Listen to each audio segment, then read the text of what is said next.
This meeting to order. This is a regularly scheduled meeting of the Williston City Council. It is Tuesday, January the 3rd at 6 p.m. We will call this meeting to order, and I will ask Ms. Wright to please call the roll. Happy New Year, everybody. Thank you. Mayor Goodman. I am here. Council President Jones. Here. Vice President Robinson. Here.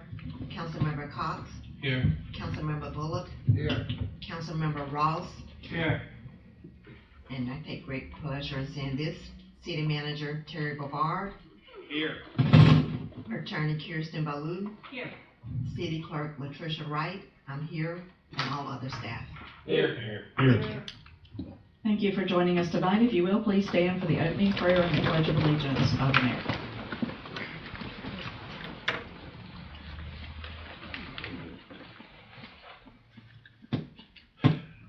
Lord, we come before you today as a city, as a group of people. Lord, we ask that you put your blessing upon this meeting that we're having tonight. Lord, to give each one of these council members the strength and the wisdom to know the right thing to do. And Lord, I just would like to take a minute to ask for a special prayer for all of our law enforcement officers, Lord, and our first responders in the fire department. These men, each and every day, Lord, we know that they put their life at risk, and we just ask that you put a hedge of protection around them, Lord, and to keep them safe. And Lord, I just ask that you be with all of our service members wherever they are. Protect them and bring them home to us in this country. In Christ's name, amen. Amen. I pledge allegiance to the flag of the United States of America and to the republic for which it stands, one nation, under God, indivisible, with liberty and justice for all. Thank you very much.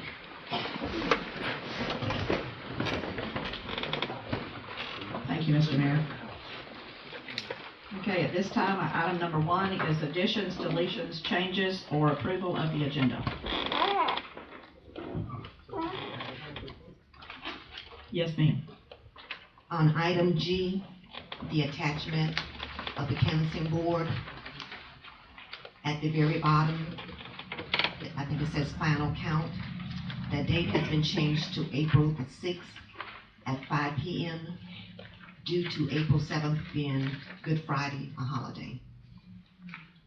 Okay, but it's still on the agenda, right? Yes, ma'am. Okay. Just the date has changed. Remind me of that when we get there. Okay, and also, I have a request by Mr. Ali, if they are not here by 7 o'clock for item D, if you could move it further down on the agenda, please. I can do that, but all we're doing is setting the date. Yes. No, I can do that. Okay, thank you. Thank you so much. Any changes or revisions, corrections? If not, I'll entertain a motion for approval of the agenda as it stands. I move that we approve the agenda as it stands. I second it. I have motion and a second. Is there any discussion? All in favor of the motion say aye. Aye. All opposed, same sign. Motion carries. Item number 2 is the first opportunity for public participation. This is the time for someone to stand and have have up to 5 minutes to speak on any subject that is not on the agenda tonight. If you have anything at this time that you would like to, what did I forget? Y'all are looking at me like I'm crazy. No. Okay. So does anyone, y'all make me feel like I forgot something. So, does anybody have anything for public participation at this time? If not, there is one other opportunity at the end of the meeting. Anything online, Mr. Mills? Anything in the hallway, Mr. Carson? Okay, so we will move forward then. Item number 3 is the consent agenda, which consists of the council meeting minutes of December 6th. Those are in your packet for review. And I will entertain a motion for approval. I'll make a motion that we approve the minutes from December 6th. Second. Which is, of course, the consent agenda. I have a motion, I have a second. Is there any further discussion on the motion? All in favor say aye. Aye. All opposed, same sign. Motion carries. Item number 4 is old business, and we'll start with staff and board council updates. And we'll start with Mr. City Manager. Thank you very much, Madam President. Just a couple things real quick I'll cover. We've got pretty close to narrowing down our final selection for the HR position. So I'm going to reserve announcing it, but we're reaching out for an individual, and hopefully that she'll accept the position that we're currently offered. So the staff have met with her both now twice, and basically have been very pleased with the interview process with her, and I think she's going to be a good fit for the city. So hopefully we'll have good news on that 2 weeks from now. The other thing is, if you haven't noticed, we had a slight water leak down on 7th Street. So as both things, I learned quite a bit from that water leak. One is, if it's not an emergency, you really can't go just digging up the side of the road and tearing stuff up and trying to find a water leak that's still got plenty of pressure and not causing real big problems. Unfortunately, is we had to watch the water roll down the road for like 5 days until we got all of our utilities identified through both us and other vendors in the area, and then it was dug up, repaired while not under pressure, and then of course fixed, and we had to bowl notice, as you know. So we had quite a few citizens call about that. It was somewhat disturbing, to see the water going down the road, and it is, but unfortunately the law is pretty specific on what we can and can't do when it comes to non-emergency water leaks. I'm going to steal a little bit of Latricia's thunder. The Community Action Committee, we called them today and finally got the rental agreement. So there were some problems getting it to them. They're very pleased that they have it. I suspect they'll probably get a sign returned back to us, and we'll have them pretty close to and that's kind of all I have, other than a few things that are on the agenda, which I'll discuss when it's my time. Perfect. Okay, anybody from the staff? Chief Stickle. Yes, ma'am. As some of you may be aware, some of you are not, we had some radio issues pop up before Christmas, and Aaron Mills and Clayton Drew worked with Levy County to save us a tremendous amount of money. We decided that they could help us by giving us one of their TAC channels to work off of. Therefore, we didn't have to buy equipment that would be obsolete within a year. 2 years. 2 years at the most. So I just wanted to make it, Aaron did a great job working with Clayton, getting us back in service and online. Just want to thank everybody. Perfect.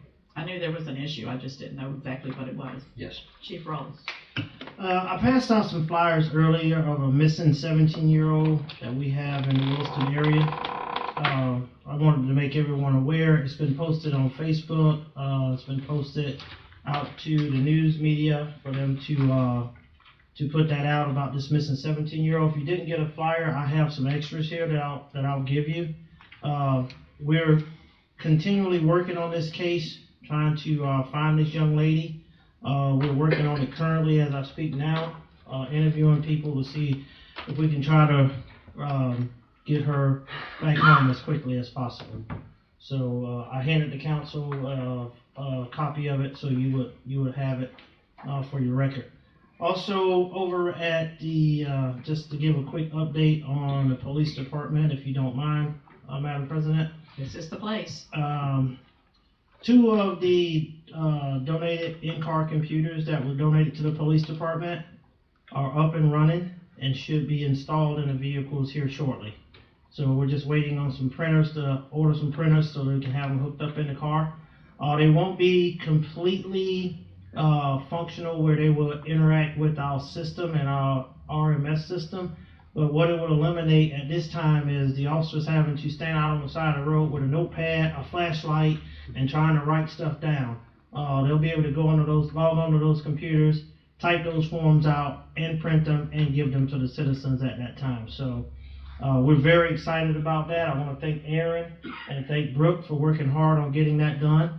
I know that is something, Madam President, that you requested when I became chief of police, so I'm excited about accomplishing that goal. And thanks to our brothers and sisters in law enforcement that donated those computers to us to give us that opportunity to be able to do this. We have a new hire that the mayor swore in today. We will be introducing him to the council at the next council meeting. We're excited about this young man. We're hoping that he will be just as good of a fit for this city and the police department as all of the other officers are. So we're really happy about having him. That gives us almost a full staff. So we're really excited about that. That'll give others the opportunity to work the positions that they are assigned to. The equipment for the 2 new vehicles that we purchased was ordered today. We should have that equipment in the next 2 weeks and get those vehicles outfitted and out on patrol. Our part-time dispatcher, Miss Tiffany, she completed her dispatch academy and is preparing to take her state certification exam, so she will be a certified dispatcher. Cool. So that's just some of the things that's occurring at the police department. One other thing, for the year of 2022, we made 5 DUI arrests in the city of Williston. So that's it. Thank you. Thank you. Any questions for the chief? Either one of them? Yes, sir. Mr. Hardison. Chief, are you supposed to start for a deputy chief? I didn't understand the question. What'd you So say? deputy, remember this gentleman here is now the city manager, used to be the deputy chief. Yes, sir. Is that vacancy filled? We're not going to Leave it currently fill that position at this time. Yeah. Okay, thanks. Yep. Thank you for the question. You're welcome. Anybody else? All right, so we'll ask at this time, any other staff member have anything that's not on the agenda they'd like to add at this time? Okay, now council members have anything in this area? I think there's another place at the end. I do. Are we coming with pesos? I knew he was gonna We have good news. I'll take Last that I one. heard. So we did file a default. We're working on getting a court date with the judge in order to have our motion for default heard. Essentially what that means is PESO did not respond to our petition. We filed a motion saying that because he didn't respond, we should be able to move forward, and we're working on getting a court date. Because of the holidays, it's been crazy with the court systems. So I imagine we'll have the date in the next couple of weeks to go in front of the judge and discuss where we are right now. Okay. Thank you, Mr. Ross. Anybody else for right now? Okay, Mr. Mayor, have anything? Yes, I do, thank you. There's just a couple of things I wanted to let everybody know about, and the first one is because our next council meeting will be after this, I wanted everybody to recognize that January 9th is Law Enforcement Appreciation Day. Law Enforcement Appreciation Day.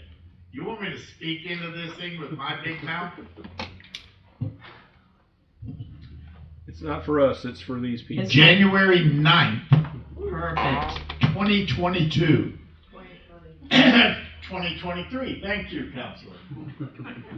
2023 is Law Enforcement Appreciation Day. So if you see a police officer out there doing his job, wave to him. Let him know you care and you appreciate it.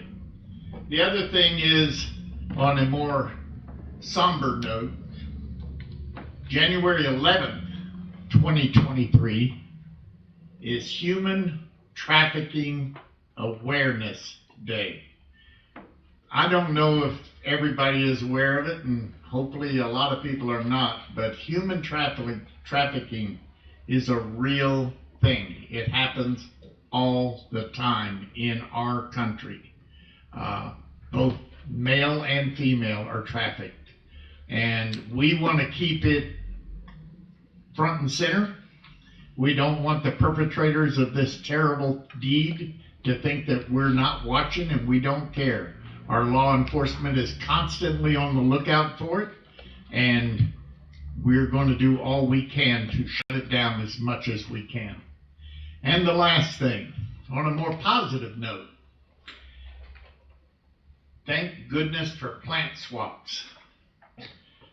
My wife swapped plants with a lady, and she called my wife up and said, I need to make a $10,000 donation to a nonprofit for tax purposes before the end of the year. And she has donated that money to Williston Community Animal Shelter to help continue to move forward in that project. So if any of you are in a tax crunch and you need to get rid of some money before, well, it's too late now. You've missed your choice. Oh well. But at any rate, we did get a $10,000 donation, which will aid us in continuing to move forward with things that frankly we had decided we no longer had the money to do. And that's all. Thank you. Sue Ellen needs to swap more plants with people. Yeah. You have a plant you want to swap? No, Oh. Sue Ellen does. Terrific. There must have been some plant. Okay, at this time, we're going to move to new business. And item A is discussion with possible action, Mr. J. Beasley Stadium Park Sidewalk Contract. It's on page 10 through 27 of our packet. Well, here we are again talking about sidewalks. Good evening. Good evening. Thanks for giving me this opportunity to talk to you. Last time we were here, we were talking about sidewalks along Southwest Fifth Avenue, Stadium View Acres, and we had the three owners here. That's since been abandoned, and now it's my wife and I on our particular property, our frontage along Southwest Fifth Avenue for our 2 acres. And during that last discussion, we were trying to figure out a way how to move forward. And it finally came around to Mr. Barber making a suggestion that it might be possible for the city to build the sidewalk. Therefore, the city would build it and the city would own it rather than us hiring a private contractor. Thank you. Hiring a private contractor, having it built, and then deeding it to the city. So this sounded like a great idea. Since then, I've met with Mr. Barber and Mr. Bishop. Mr. Barber put together a quote. I have those numbers here. We have them as You well. have them also. Yes, sir, we do.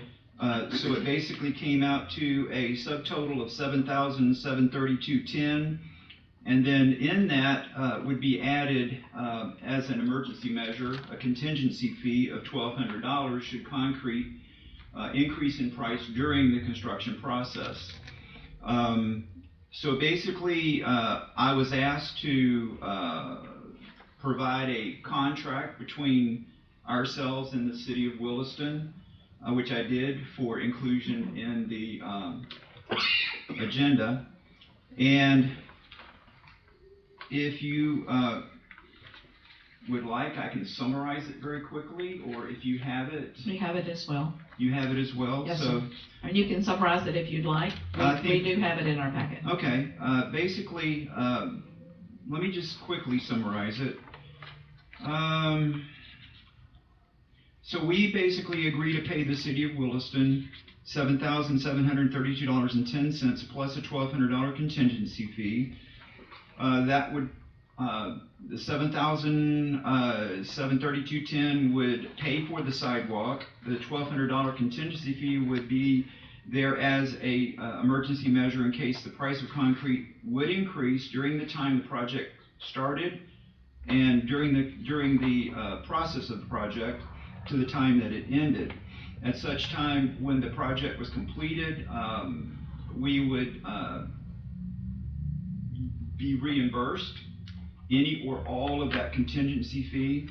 If any should be left or any part of that should be left, that would be reimbursed to us.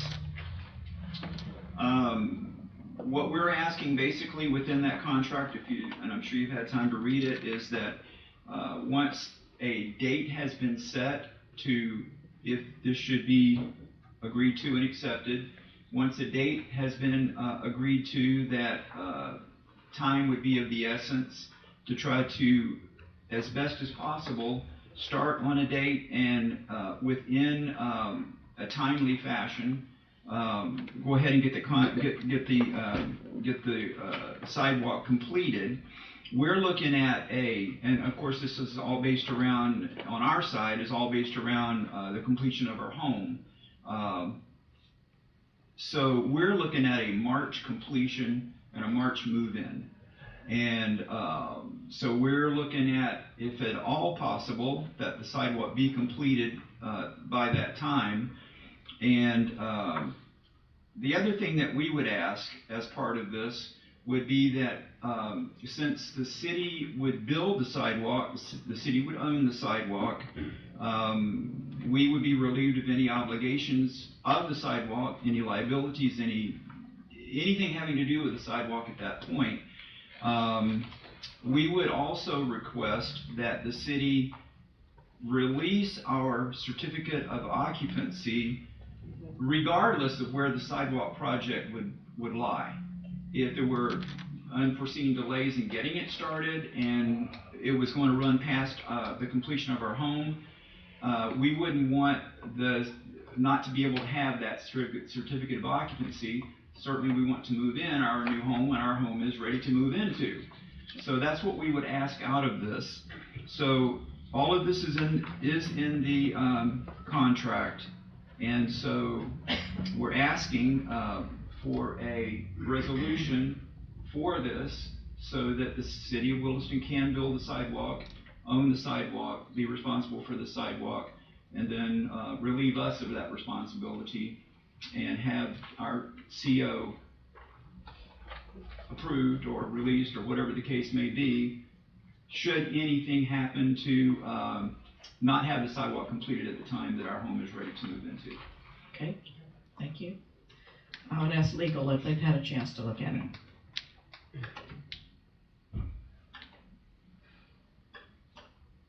There it is. Yes, I have had an opportunity to take a look at it. And Terry and I have spoken about this as well. If we move forward with the project, I would not recommend this contract. There's a lot more liability than this contract covers, even in the indemnification attachment. And Terry and I have spoken about this, and I don't want to steal any thunder here. But my opinion is that it would be a much more extensive contract, which covers things like if the city does not complete the contract complete the sidewalk within the designated period of time because we have a water main blow and that's where Public Works is doing all of its work. And so we're not able to meet the deadline, or something else occurs that we have to take care of because that's part of our duty to the public. This contract has several default provisions which would put the city in default if we do not complete the sidewalk by the provided period of time, which could open us up to fiscal liability as well. I think that if your question is, can we do this? Yes, we can do this. Is my recommendation that we go forward with this contract? It is not. That's what I needed to know. And you're right, we definitely don't want any fee fault at all. So you would be interested in writing the contract yourself? I could. Now, what I will say is it will likely be a construction-esque contract. Those contracts can be quite extensive. They can take a long period of time. As you know, our retainer agreement is such that if we spend more than 10 hours on a specific project, then it's a special project for the city, and I want to mention that up front so that there's no question of, we didn't know that this would, be X, Y, and Z. There will be the cost of creating the contract, the back and forth to amend the contract, and then so on and so forth until we come up with a finalized version. So would you suggest that we try to write it and have you just approve it? I mean, obviously it shouldn't take 10 hours to write a contract. in my opinion. As simple as a sidewalk. Hold on one second. The concern that I have is that what we're doing is essentially creating what is, for the most part, a private contract, but with public resources. And I understand that we're being reimbursed. The concern is that it's going to look different from a regular private contract, because we do have the issues of, if Public Works does have something else that they do have to accomplish, we have those issues. We have the issues of, this contract requires that we do all the contracting, that we, essentially operate as the site supervisor and all of these other functions. I need to make sure that we have the capability of doing all that. I'm sure that, Donald and Jonathan have taken a look at that as well, but those are all things that we'll need to dig into. And I wouldn't be comfortable putting my signature on it and saying this is a safe agreement for the city until we get into all of that. And that is sort of what causes my hesitation, is that it won't be the same as, I don't know if any of you were involved in the project across the street, the Ulrich construction sort of situation. It'd be relatively similar to that, and that contract took a while because it revolves around city property in part. It revolves around use of public funds to some extent, and use of public resources. The other concern that I have is that right now, not to count any part or provision of the contract, but there needs to be a public purpose for us to deviate from the default. Right here, the default is that the developer, in this case, will pay for the sidewalk, and then the sidewalk will become the city's property. And I recognize that this creates the same situation, but what it does is it's using the public resources, even though we're reimbursed. We need to have a reason for doing that, other than that it's cheaper. And the fact that they're paying up front, not even being reimbursed, they're paying us up front. I'm okay with that. Right, and I understand what you're saying. What I'm saying is that there needs to be a public purpose for doing this. So for instance, there needs to be a reason other than it's cheaper, because that is the thing that allows us to make a determination in the future of how we're going to do this. If the determination is always going to be, if a developer comes in and says, can you do XYZ work for me, and the city is the lowest bidder, then we've put ourselves in quite a position saying we're always going to accept a contract that under those circumstances. So we need something like the private contractor couldn't possibly finish this in time for the CO to be issued in a reasonable period of time, or something to that effect. But the cost alone, in my opinion, is not a sufficient public purpose in order to use city resources, even though we're paid for them for this project. That, if we do nothing, is the responsibility of the developer to hire a private contractor, and then we end up with the same result as the city. I don't know if Terry has anything to add. Yeah, I apologize, Mr. Beasley, because I did come into this meeting in the very last little bit. I got caught up at the airport. I have given a lot of discussion about this and thought. My concerns also is the timely fashion of getting the work done. I know there's been some consideration of it, maybe a temporary CO, which I don't even know if it's even possible.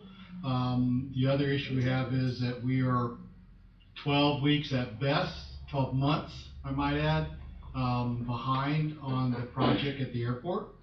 And that's eating up all of our resources every day. And my job has been really, and they can tell you, is to kind of move us out of the construction business and for us to require developers to do their own projects and us simply adopt them as required by law. I do believe that when we're doing work on our property, in other words, if we're putting concrete in a city park and we're using city resources, we are being good stewards of the city's tax-based money to save money. In other words, if we can do it $5,000 cheaper than what the next contractor did, we've saved the city $5,000 in doing it on our property, and which we've done concrete on our property. Linear Heritage Park, the library, those places like that. My general concerns are, and maybe there is no local competing contractors, we are simply now competing with the local businesses, which I think is a bad position to be in. I don't really know, and maybe Donald could speak to it. I think he was trying to be helpful. I don't know what the pulse of the council was the night that we suggested to give the quote, other than to maybe get an idea that originally the 28,000 or 25,000 or whatever it was simply too high. I can tell you right now, there is no way we're going to meet a March deadline for that sidewalk. So what would the cost be approximately for our attorneys to come up with this contract? I mean, that's... And Deborah may be right, it may not take 10 hours, but what my concern is that the lesson that I learned from the Ulrich contract was that you don't think something's going to take 10 hours until it takes 10 hours. So it's something that I wanted to bring up because it's always a possibility as we move forward. Now, obviously, I would keep you all, if we hit 8 hours on the contract, we'd sort of pump the brakes and say, hey, this is where we're at, another 2 hours and we're in a different spot. And perfectly willing to do that, but I wanted to make sure that everyone was aware that it's a potential cost that could be associated with this project. Is that the only thing you see wrong with the contract, is the timeline date? I mean, as far as both of you, even the city manager, I mean, is that the only thing wrong with it? Because if the city's gonna own the sidewalk. I'm sorry, say the last part. The fact that we have to pay penalties if it's not done in time. So, okay, so. She said that fee. Because that's what I was saying is, if the city's gonna build the sidewalk and do the sidewalk, then I don't see why we can't make a stretch on the timeline. I don't know how the rules of all that work, but as far as the contract goes, if we're good with everything in the contract, other than one or two things, why can't we just tweak it? Well, I don't know how good we are with the contract, and I applaud Mr. Beasley for coming up with the contract, because he did exactly what we asked him to do.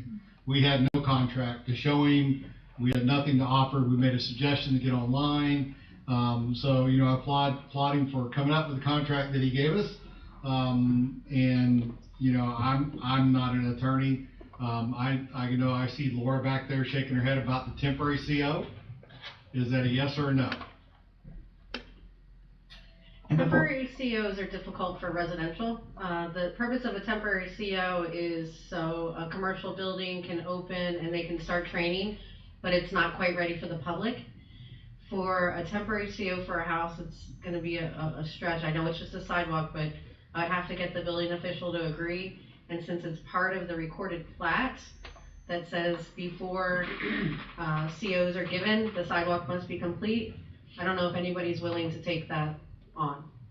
I mean, even if the money is up front and everything's agreed with a contract that the sidewalk is going to be built, there's no more argument about that. I just don't know if the building official will take that on as his liability. I suggest we ask him, because it's a sidewalk. If the house is completely built and it's but we don't give a temporary CO, up. so on a residence. So it would have to be the CO, and then he would have to trust somebody that's going to get done, and that's his license and his insurance. Maybe trusting the city though. Maybe trusting the city, and we already have the money. Mr. Barber.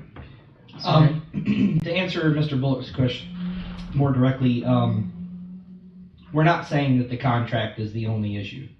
I think what Terry's bringing up is a point that we all talked about. So when this came up before council previously, the conversation was we didn't think that the quote was reasonable. So we were saying if we ever did it, this is what the actual real cost would be. And the original intent was to say, hey, take that to contractors and get some competing quotes and say this is just not a reasonable amount of money. The city has at no time made any assurances as far as Public Works to provide this. We stated that it was the council's decision. I think the greatest concern for us is what does this do in the future if 3 or 4 other people, as things are developed, come to the council and say, but you did it for them. The question then is, I think Kirsten brought up, is then how do you differentiate between who it could be done for and who it couldn't? And then if you say no to one and yes to the other, could the city then be sued?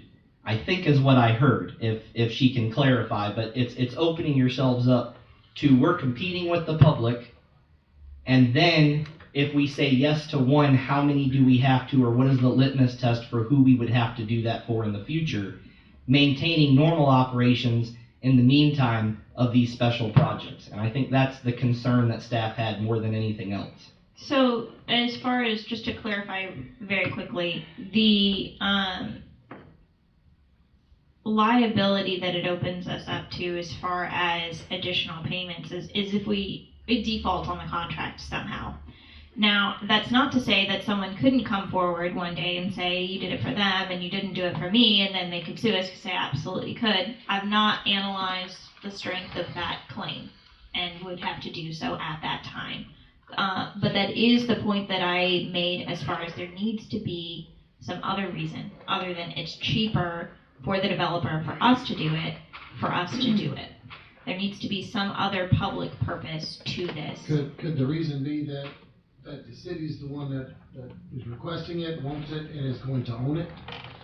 Right now, that is something that the city has.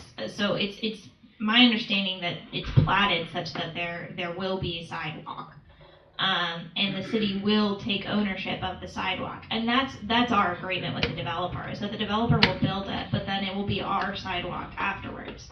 That's what the city is, that is sort of the quid pro quo in that situation, if you will, is that they build it and we'll take care of it.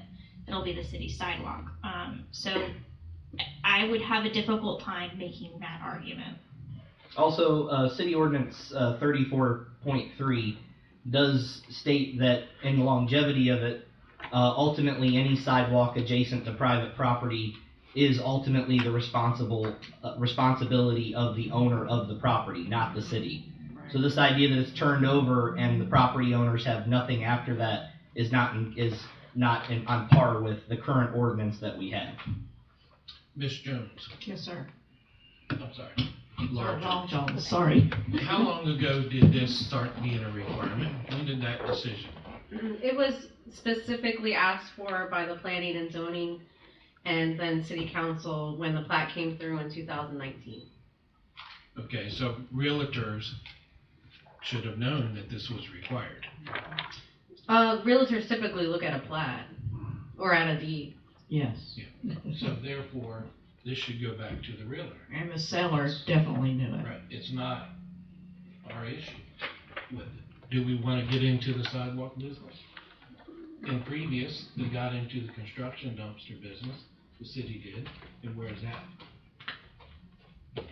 So, to me, this goes back to the realtor. Mr. Fuller. Did we ever clarify that the council did approve that the land developer actually was waived the requirement to build the sidewalk? Because that originally was not supposed to be a part of the people purchasing the property. It was supposed to be the responsibility Of the owner. Of the owner. Right. And are there minutes to show that that's the case? That the council did approve to waive that for the developer and put it on the property owners or buyers to build the sidewalk? Because originally that was not the case. You have any idea on that, Ms. Jones? Yeah, unfortunately, the plat says before a CO. It doesn't say by who.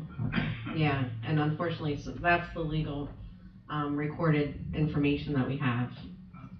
So the property owner passed it on to the new owner. Yes, ma'am. Mr. Beasley. It does say developer on the plat. It says developer. And the developer would be who's developing a building. Yeah, you're now the developer. Yeah, you weren't before, but you are now. Well, now that you. Yeah, I mean, that's an arguable point as well.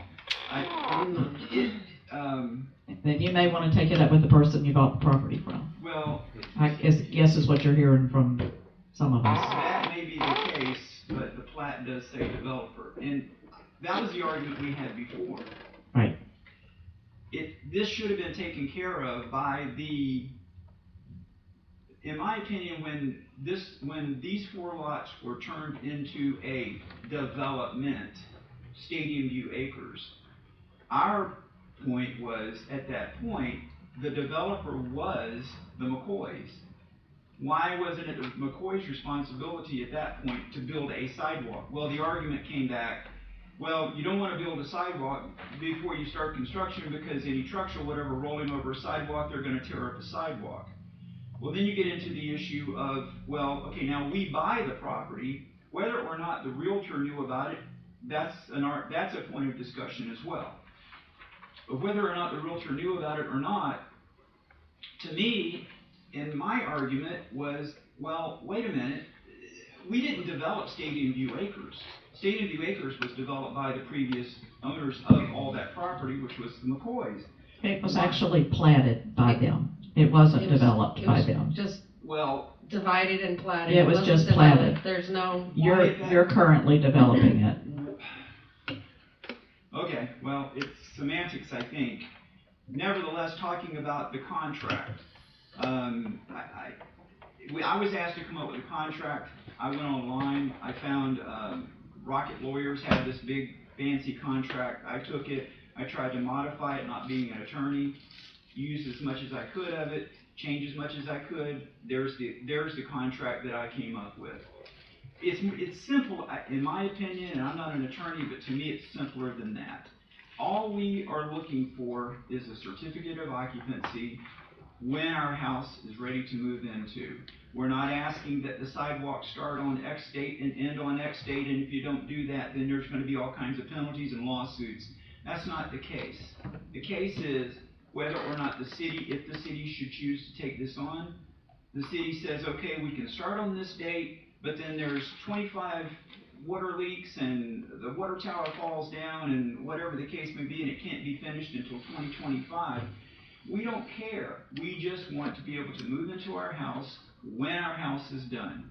So if the city should take this on or want to take this on, and the contract needs to be amended in some way, then we don't care. It's not a concern of ours. So that's all we're asking. We're just asking. A suggestion was made that the city could build it. These are the numbers the city came up with it. No one has said the city's going to take this on, but this was a suggestion. These are the numbers. I got numbers from other contractors. So I know how much they would charge.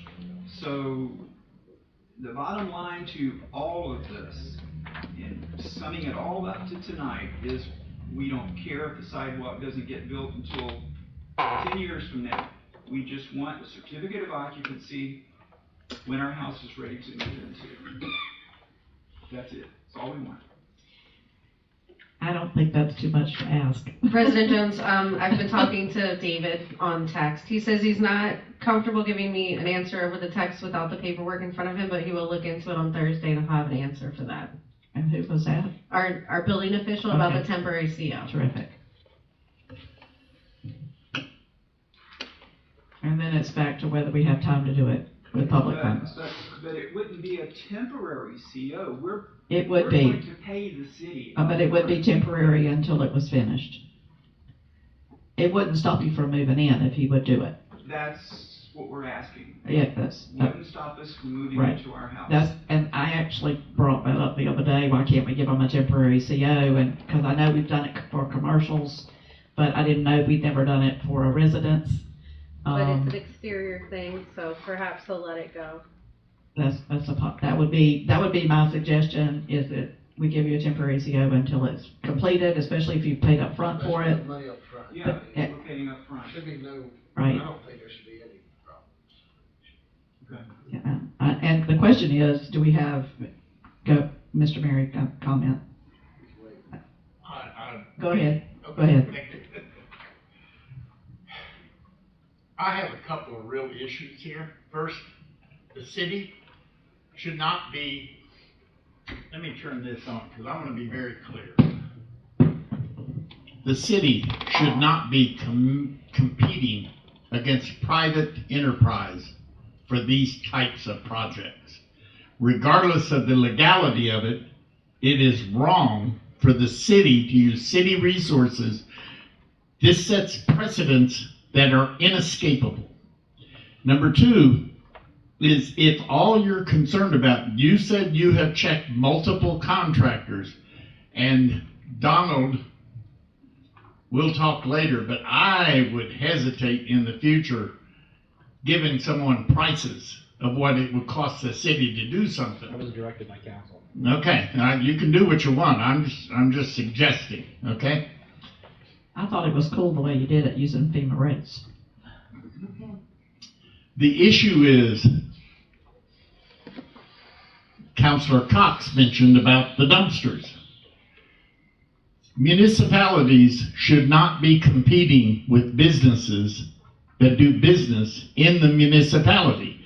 You have bona fide, I'm assuming, contractors that have given you a price for this project. If all you want to do is guarantee that you can move in, you can do that by simply using a certified contractor. We've got a sign out there that says use contractors.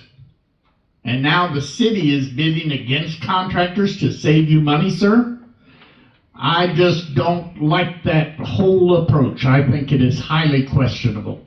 And I do not vote on this, but I can speak to, I am a contractor. I'm retired. I'm no longer working. But it is wrong for the city to be operating against bona fide contractors with all the expenses that a bona fide contractor must incur in order to stay into business. And I think this is a very questionable direction that the city is taking. Thank you. If I may say, first of all, I didn't come seeking the city to build a sidewalk, personally. Also, I have checked with other contractors. Matter of fact, my building contractor is building my house right now. I didn't come seeking to the city council. We came to try to get the sidewalk removed from the plat or replat, have the sidewalk removed from that. Okay, that's not going to happen. So, in discussion, this idea of the possibility of this, because the reason this came about, I think, and in my mind, is because the fact that when a sidewalk is built adjacent a property owner's property, it's in effect built for public use. It's not my sidewalk. It doesn't become my sidewalk. I can't put a fence on either end of it and say, nope, nobody can walk on this sidewalk because I built this sidewalk. It becomes public use property. The way that it was explained to me was that in order for that not to be the case, where I would be liable if someone tripped on a crack and broke a leg and wanted to sue me because, in effect, I own the sidewalk, even though the sidewalk was built for public use, that makes no difference.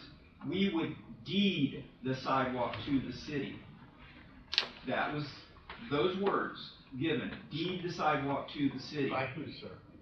We were willing to go that route. Then the suggestion was brought up, well, maybe we could do it this way, and Mr. Barber was gracious enough to work with me, came up with this, and this is where we are. And as I said, our goal in all of this, now it's down to just my wife and I, not a group of people that own 4 lots in Stadium View Acres, is down to the 2 of us now, trying to come up with a reasonable way to get it done. Mr. Barber was gracious enough to come up with this idea. That's the idea that we pursued. Here we are tonight discussing that idea. And as I said, as far as penalties and lawsuits and whatever the case may be, that's not the goal. The goal here is to get a CO for our house when our house is finished, whether it's March 1, April 1, February 15th, whatever that date may be. That's our only goal. And that's where we are right now. Where does the sidewalk go? Hey. You missed that. Nowhere. It goes adjacent my property on Southwest 5th Avenue. two lots, lots number 1 and lots number 2 of Stadium View Acres. And I guess I had another question about that as well, where the sidewalk would be built. Would it actually be on the street side of that little drainage ditch area, or would it be on my property side of that drainage ditch area? And what property does it actually fall on? Does it fall on the property that in my deed says I own, or does it fall on the property on the roadside? I don't even know that. In the contract that you gave us, it said that the survey will be provided by you to us. Which I did. Well, does it show where the sidewalk is? It doesn't show where the sidewalk Okay. potentially may be. All right, well, that's a good question, if it's not on the map. But even beyond that, it does state that if you want to, interpreting the plat the way it reads, it does state that now that I am owning and developing and responsible for building the sidewalk, regardless of which side of the ditch it falls on, is my responsibility. And the fact that the only way for me not to be liable for any damage, injuries, or whatever the case may be, I would deed the sidewalk to the city after the sidewalk was built. Right. So to circumvent that irritation, or whatever you want to call it, that's, I think, how this developed out of the suggestion that, well, the city could just build it. I would pay the city for that. The city would just utilize their resources to build it and own it at that point.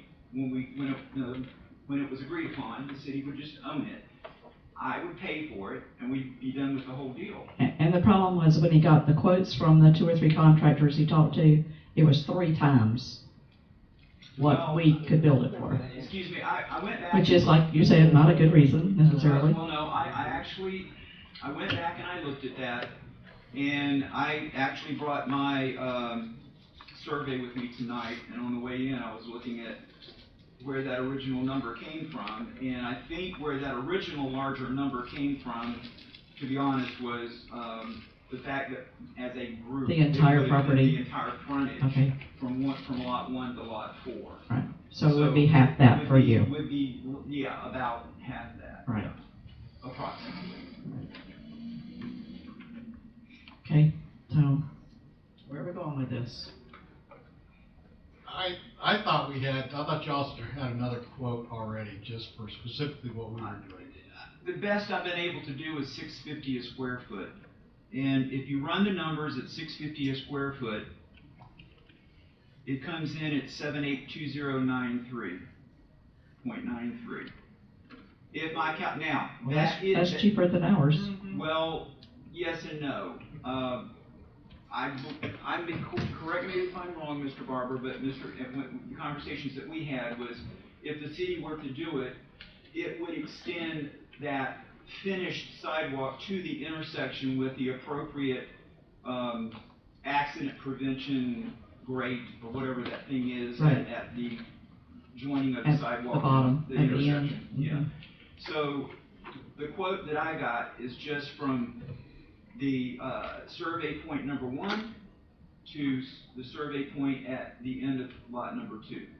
That's the quote that I got. Right. Wouldn't include anything beyond that survey point to the intersection of Southwest 3rd and Southwest 5th.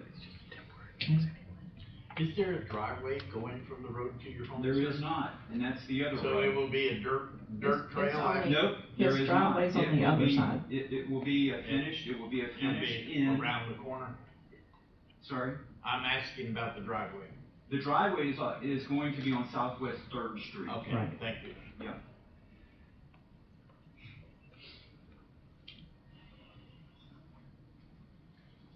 Well, let's tell the gentleman what we want to do. That's,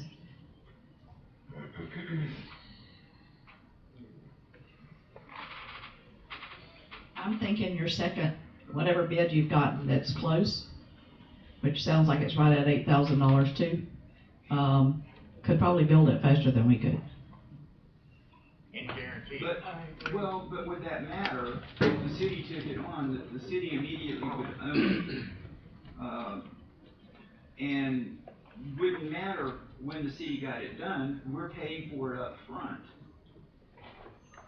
Except we want it done, so we don't have to do a temporary CO. I addressed this 8 to 10 years ago. The same thing you're talking about now. Why should the developer be required to put a sidewalk in by the city and then be responsible for the sidewalk he didn't want? And the answer was, because it's a city ordinance. That is the bottom line. When you purchase that property, the planning and zoning, the city had decided they wanted to make sidewalks around the city. And they said, if you want to develop this, you got to put a sidewalk in. It's just part of the building process, sir. Well, I think that's all well and good, and it was brought up here. Shouldn't the realtor have known? I don't know. All we ever saw was the survey. It isn't on the survey, it's on the plat. We didn't get our hands on the plat until after the fact. So, you know, our bad, or our realtor's bad, whichever way you want to look at it. Did you have title insurance? Well, yes. Well, that's another recourse for him, though. It should be there as well. Well, if that's the case, I don't know. Well, yeah, I mean, we can go back and look at all of that and see if there's any recourse on the purchase, through the purchase process, Right. that we could go back and say, wait a minute, we didn't know about this. Would that cover something we didn't know about? I don't know. I guess we It's have to worth hire- asking, that's for sure. We'd have to hire an attorney to have that looked at. Well, you know, we start getting into hiring an attorney for this, that, or the other, and pretty soon we've got $1 billion sidewalk here. So, which goes where? To nowhere. What's the chances of you getting a timeline from that other contractor that gave you that quote? See if their quote is still good, and see, because it's not that much difference in money, and see if there's a way that they can guarantee it being completed by the move-in. Because this is January already. I understand all of that, but it still goes back to the point of we end up having to deed the sidewalk to the city when it's all said and done anyway, to avoid any liability on our part. So if the city adopts, You'd have to do that no matter who built it. well, if the city adopts the project, it's automatic up front. Oh. You pay for it, and it's automatic. It's not automatically ours until you deed it to us. But if the city builds it, it's automatically yours if we pay for it up front. The city takes on the project, the city owns it. No, you still have to deed it to us. Not if Even if we built it, you'd have to deed it to us. Even if the city builds it. Yes. Even if the city builds That it. makes sense to me. Well, it in a very similar way that if the city built your house, the city would not own your house. So just because the city's building the sidewalk doesn't make the sidewalk the city's. It's still yours, you're paying for it. The city's just doing the work. Then there's no point to any of this discussion. This all leads us to nowhere. Because my impression, my understanding about going this route and coming tonight to discuss this was that if the city took on the project, that I could wash my hands of the whole problem. You're not paying. Mr. Beasley, so to answer that, what actually that was, is we were saying that if a contractor did it, they would have to have it inspected by our building inspector. And it has to meet design standards and specifications. You still have to, even if we build it, it still has to meet those same design standards and specifications by the inspector. So it's not that because we do a project, we're exempt from all that. We have to build our own building permit. We have to follow the plans. We have to have it inspected. So the process didn't change. It was just that if we happen to do the work, we're going to make sure it doesn't get rejected because that goes back to us. We would make sure we would do the designs and standards correctly, whereas sometimes a contractor's not as concerned about that. So it wasn't that it changed the process.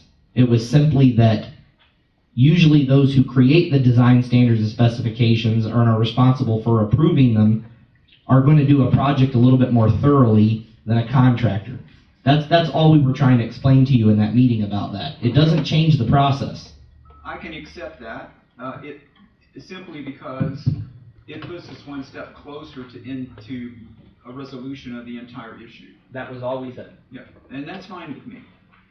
We would deed it to you anyway, regardless. I will jump in here, because I was, when people say there's an ordinance about this, I have to look up all of our ordinances. There is an ordinance, section 34-3, which says the owners of real estate within the city shall construct and always keep in good repair at their own expense good and substantial sidewalks around their lots, which shall always be the width prescribed by the city, and upon their failure to do so, the mayor shall notify them of such neglect, and if they don't correct it in 30 days, the city shall have the work done by the city at the expense of the owner of the lot. The way that I read that indicates to me that there is no deeding it to the city. That's how it works in many other cities, but that is not how it works here in accordance with this ordinance. So there's no such thing as deeding it back to the city. Deeding that property to avoid liability. That's correct. There's no situation here in which that occurs. So let me ask a question regarding that. All of the sidewalks that have been built previously in front of homes, where did that come about? Was that built by, was that included into the price that they paid for their property? How did all that occur? And if no one knows that, then why is that being applied to us as being new homeowners, having to build the sidewalk on the end of our property, which doesn't go anywhere, by the way. That's another topic. So I'm just curious as to the fairness in all of this related to our situation. So the way that it typically works, and I understand that it's not working this way in this situation, which is what is causing the consternation, in my opinion. But the way that it would typically work is that the individual who replatted the lots such that they are now a subdivision would have begun developing that subdivision. Once all of the lots were sold and developed, there would be a homeowners association, and you would pay a fee through that homeowners association to maintain the sidewalks associated with the properties. Because there's no homeowners association, because there was no development, the cost falls upon the individual homeowner per this statute, per this ordinance. And how does that relate to all the sidewalks that are currently in front of homes? Prior to the ordinance. Yep, pretty much prior to the ordinance. The ones I can think of for prior to the ordinance, of course, we have new subdivisions that this will apply to. They're coming. But not to older subdivisions, or older sidewalks in front of Most of them built them themselves on their property, the ones that are in my neighborhood. And I'm thinking about Southwest 3rd Street, sidewalk on the other side of the street from where our house is. I think the city built those sidewalks. There's the school board on And there aren't residences there, are there? School board. Yes. There are, well then they were built before. Levy County. The school board built them, thank you. Can the school board build ours because we're right across the street from the school? Not on their property. But I know the sidewalk you're talking about. Yes, it runs along the school board property. Yes, I'm talking about directly across the street in front of us on Southwest 3rd Street. There is a sidewalk there. I'm just wondering how this ordinance applies to them. That was the homeowners. The school board didn't build that one. Those are the homeowners. The homeowners put those in. I don't guarantee it. Well, we need to come to a decision across from Screw's about house. this. Yeah, homeowner did that. Yeah, well, I've talked to the homeowners across the street, and they have no clue as to who paid for the sidewalk. No, I don't think Could have been they. the developer, could have been the builder. That's not the first No, one. those houses have been there a long time, and I think we built those sidewalks, I'm pretty sure, but that was a long time ago. That's why we're now requiring them to do it, so we don't have to. No, we didn't build those sidewalks because I was here when that house was built. Well, who did? Homeowner did. That's a new construction house, he's probably 12, 13 years old, 14 years old. If they're not aware they paid for it, that maybe. Not the ones that I'm picking up. Got one right next to, right across from Sherry Screws. Yep. Right. Oh, on 7th Street, yes. Richard Weiss. That's 7th Street though. 7th Street, well. He's not talking 7th Street, he's talking 3rd, I believe. 3rd, right. 7th, they definitely did. The house that's up to Richard Wise's right Yes, there. and that's his daughter's house behind him, or it was, they built it and they sold it. But I don't think they put the sidewalk in. They may have. We didn't. We didn't. It's been there a long time. It's been there a very long time. Osteen Brothers, I believe, built that years ago. I don't know. At least 17. But it's a fairly new ordinance. You're one of the first. Well, could I ask a question about the legality of this to the city attorney? Why is it going to be indefinitely my responsibility to avoid lawsuits, to avoid tons of stadium traffic parking on the sidewalk and cracking it if I deed it to the city? You can't deed it to the city. Okay, I can't deed it to the city, but I have to build it for public use. I don't own it, but I still have to build it. Why do I have to be liable for any injuries or any damage to it? So the short answer is because when you purchased the property, there was an ordinance in place that said that was the requirement, and then the plat required it. That's the short answer. Now, I think that there's two things that we're conflating. I do not know, and I do not have an answer for you tonight on who is liable if, for instance, someone trips and falls over the sidewalk. I don't know for sure the answer to that. I know from this ordinance that you're required to maintain the sidewalk in good repair.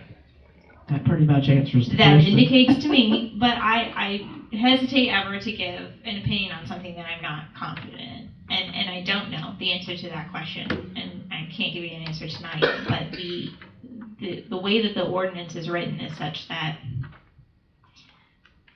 it's a part of all of the properties that are purchased prior or subsequent to the ordinance being passed. So we can't go back and require property owners who have already done this to do it, because that's not allowed. You're not allowed to go back and say this is, something that now you have to go do. But moving forward, the situation is such that the ordinance was in place. There were 2 readings of the ordinance. It was passed. There was public review. There was public comment. The council decided to pass the ordinance after presumably the Planning and Historic Preservation Board decided to as well. So there are a lot of steps that occurred, and the answer to your question of the fairness is, at the end of the day, the ordinance says what it says, and under the law, it's presumed that you had an understanding when you purchased the property of the ordinances which governed the property. How would I have known that? It's on the plat. And that's the answer right there. In other words, I got shot in the pants no matter how we look at this. Basically, that's what it comes down to. All right, so where do we go from here? Hire a contractor, put your sidewalk in. I'd like to hear the council's decision on where do I go. That's pretty much what I'm hearing from everybody. Mr. Fuller, you have something to add? Just a question, does the ordinance speaks to whose property the sidewalk is to be put on? Because if it doesn't, then it appears to be faulty anyway. Does he give up property, or does the city give up I think property? it's on his property. Kirsten's got her button on. So I'd have to take a look at the plat, and that's really what's going to make a determination on that. But what the ordinance says is that the city council is to designate certain parts of streets, designate certain streets or parts of streets where sidewalks should be constructed and maintained at the expense of the owner of real estate, along such which sidewalk shall be constructed and maintained. Which means that it's the city council's obligation under this ordinance to name, per a plat, spaces where they would like to see sidewalks.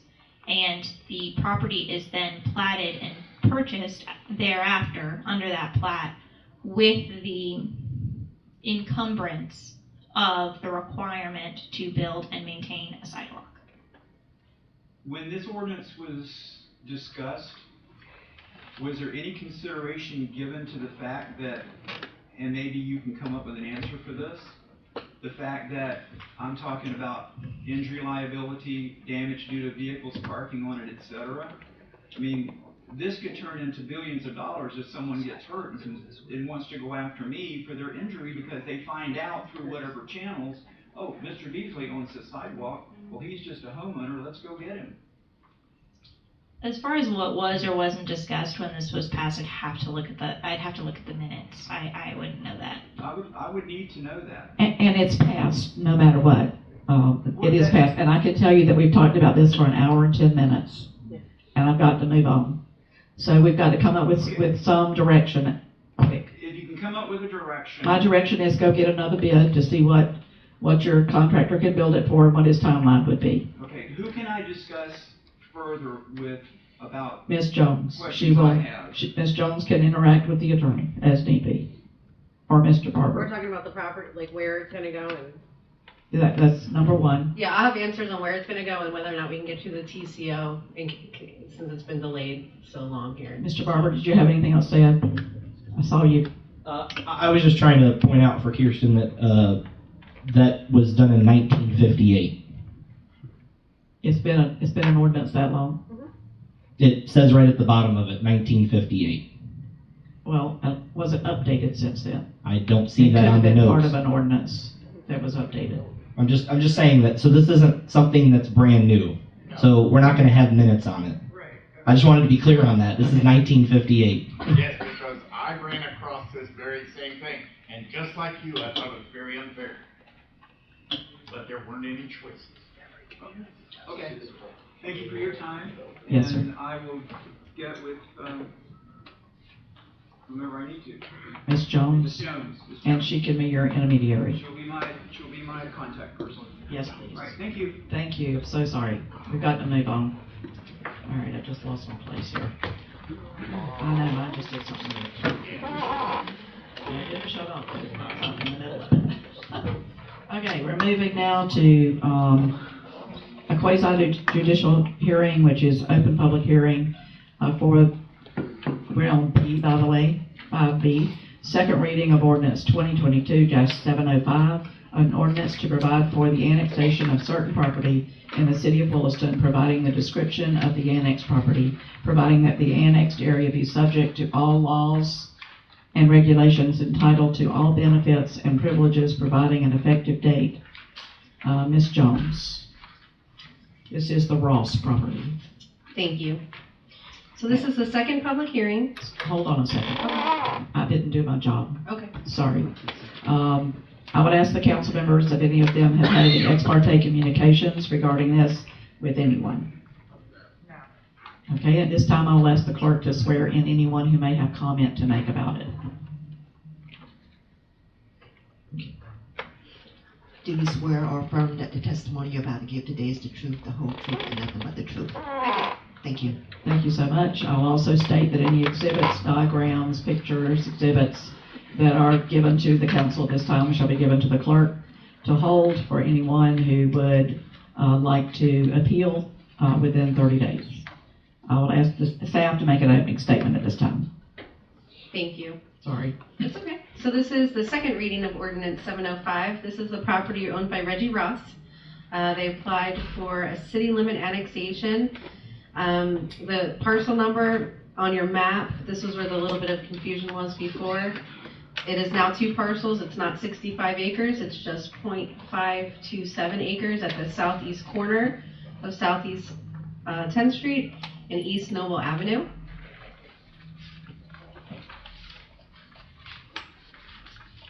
I've attached the survey of the new parcel A on page 31.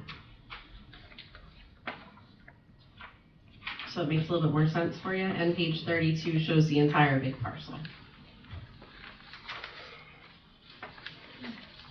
Perfect. Do you have any witnesses to present at this time? No, Or ma'am. any evidence that's not in the packet? No, ma'am. Would you have any witnesses you'd like to cross-examine? No, ma'am. Okay, at this time, I would ask if the applicant is here. I do not believe so. Or anyone representing the applicant? Okay, if so, I would have asked them to make an opening statement, and if not, I would ask at this time if there's anyone in the public who would have comment on this particular section, on this particular ordinance. This is second and final reading. Okay, I would ask the applicant to make a closing statement if they were here. So at this time, since they're not, I will ask the staff to make a closing statement. Thank you. Approval of this annexation complies with the Land Development Code, and therefore staff recommends approval. Okay. Discussion from the council. If no discussion, I would entertain a motion for approval of ordinance 2022-705 on second reading. I'll make a motion that we approve ordinance 2022-705 for the second reading. Second. Thank you very much. We have a motion and a second. Is there any discussion from anyone? All in favor of the motion say aye. Aye. All opposed, same sign. Motion carries. Our next item is also a quasi-judicial hearing. It is our second reading of ordinance 2022-706, an ordinance of the City of Williston, Florida, amending the zoning map of the City of Williston Comprehensive Plan pursuant to an application by Cecil Tanner for 3.2 plus or minus acres, identified as parcel 05099-001-00 on the official records of the Levy County Property Appraiser. Under the amendment procedures established in Chapter 163 Florida statutes, changing the zoning and the future land use classification from agriculture to residential duplex on certain lands within the corporate city limits of Williston, Florida. Described herein, providing separability, providing for incorporation on city maps, and providing an effective date. I see that Mr. Tanner is here, and I would ask at this time, if I ask the same thing I asked the council, if any of you have had any ex parte communications.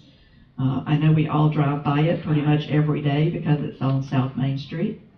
So other than that, for me, I have had no ex parte communication.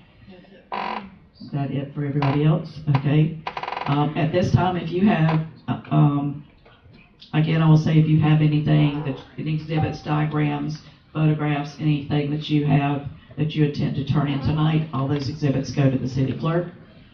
It will be held for 30 days until time for appeal has expired. At this time, if you plan to comment in any way, please stand and be sworn in by the clerk. Would everybody raise their right hand? Thank you.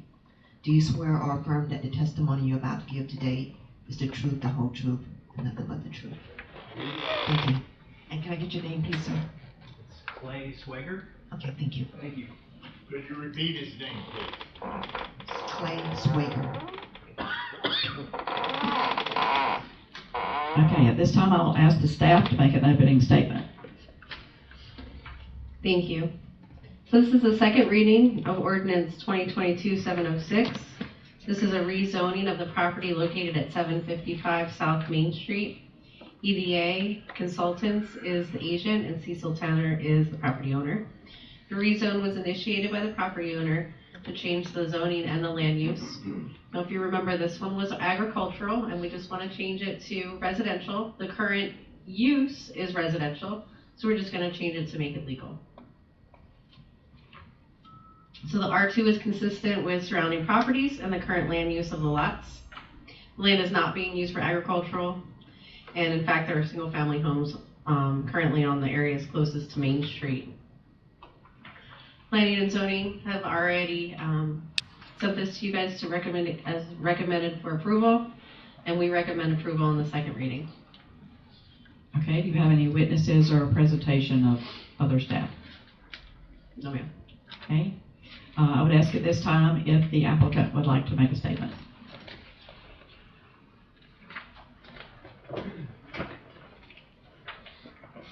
Good evening. Is it on? Okay. As long as it's red, you're good. Do you see numbers on the front? No. Yeah, now I do. Good. Good evening. I'm Clay Swager with EDA Consultants. Happy New Year. It's nice to see you all. I was here last month, and as Ms. Jones indicated, this is a land use and zoning change request on about 3 acres. It's residential property currently. It's had ag land use and zoning for a long time, but it's been residential use for a long time, and it's surrounded by residential properties and residential zoning as well. It's in an area with city utilities, near the elementary school and right along Main Street. And so the desire is to rezone it to residential to allow for some potential addition of residential units on the property. I would just note that the R2 zoning does not allow apartments or multifamily style development. That was a discussion that was had early on. This would need to be more of a single family or duplex type of development at most. So if you have any questions for me, I'd be glad to answer them tonight. Okay. Do you have any witnesses you'd like to call or any evidence that you would like to turn in? Would you like to cross-examine anybody? No, ma'am. Thank you. Thank you very much. Okay, at this time I'll ask the public if they have anything they would like to add. Okay, I would ask for a closing statement, if any, by the applicant. Okay, closing statement by the staff. The staff recommends approval of the rezoning and land use. Okay, I assume there's no rebuttal from anyone. And now it's time for discussion by the council. The only question I have, I just want to make sure because I kind of caught it somewhere when I read it the second time. This is not RM1. No mobile homes, just. No, ma'am, it's R2. Okay, just making sure. It was included in the draft, but obviously not the right zoning. Any other questions? And that one piece in the back corner that's not part of it is not going to become landlocked, correct? I believe that it is. That's a good question. You cannot landlock somebody. You have to give them access. So if somebody did develop on that, either the property with the cemetery or this property and the one in front of it would have to give them some kind of access. So we would have to work that out. And the cemetery is not part of this. No, ma'am. Because I looked that up after the last meeting, and it's totally separate. Even though we discussed that and thought it was, it is not. It's not going to landlock that property any more than it already is. They don't have access right now, but it is undeveloped. And if they come to us, we will work out a way for them to get to their property. Yeah, they'll have to have a driveway of some kind. Okay. Any other questions for Ms. Jones? Any further discussion? If not, we can entertain a motion. Second reading of 2022-706. I move that we approve ordinance 2022-706. I'll second that. I have a motion and a second. Do I have any further discussion from anyone? All in favor of the motion say aye. Aye. All opposed, same sign. Motion carries. Thank you, gentlemen. Appreciate it. All right, at this time, we will close the public hearing, and we are moving now to item D, which is discussion with possible action, selection of a future date for a special city council meeting for public input on annexation of property identified as the old Williston Middle School. And that's what you have, a couple of pages from the PowerPoint presentation in your packet. And let me just say too that on Friday we received the petition for annexation as well as the check that accompanied that. It was booked in to the City Hall on Friday. So that will be coming before you at a future meeting. Our agenda was already closed at that time, but I do want you to know that they are moving forward with that. So we need to set a meeting date to invite the public to come and discuss that with them and with us. Get their feeling about it. So if everybody will look at their calendar.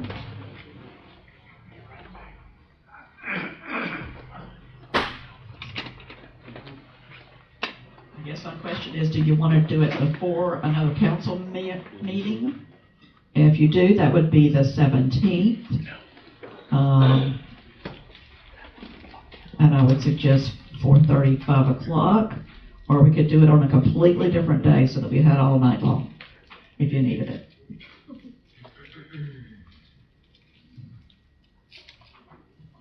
Here's some suggestions, what's good and bad. 17th. Sound all right? What time is it? Well, we probably have to do it at 4:30 or 5 On what day? on the 17th of January. Does that work for you, gentlemen? Tell me the truth. If it's not, let me know. I would be out of country on that day from 17 to February 10. Okay. But if it's okay with the council, then I can represent. If he insists Dr. Zaidi should be here, then unfortunately it won't work, but if I'm adequate, then I'll. I mean, it's totally up to y'all. I mostly want to hear what the citizens. So. Yeah, no, fair enough. I think if there are any questions, I should. I think you could answer them. Yeah. Yeah. All right, so 17th. We're still looking at the 17th. Does anybody know if the mayor went for a calendar? Yes, he went for his calendar. I thought so, so we're waiting for him to come back. 17th, okay with everybody else? Ms. Latricia, did that look okay on your calendar?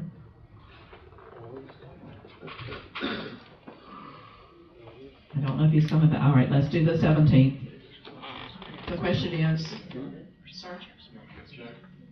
I thought so. I mean, I thought that's where he was going, but he hasn't come back. His office is right there. Oh, it could have been in a truck. That's a possibility. Okay, so you want 4:30 or 5 o'clock? I would prefer 5. Okay. That only gives us an hour, and that's long enough. Can we move the council to 6:30 then that day? That gives us. I would say if we have to, we will. I would rather move to 4:30 than move the meeting back. You would? Yeah, sometimes whatever it calls. Okay. Does the 17th look good for you, Mr. Mayor? I'm sorry, I had to leave my calendar in there so it wouldn't ring on it. Oh, well, how does it look for January 17th? At 4:30. At 4:30. Before our regular scheduled meeting at 6.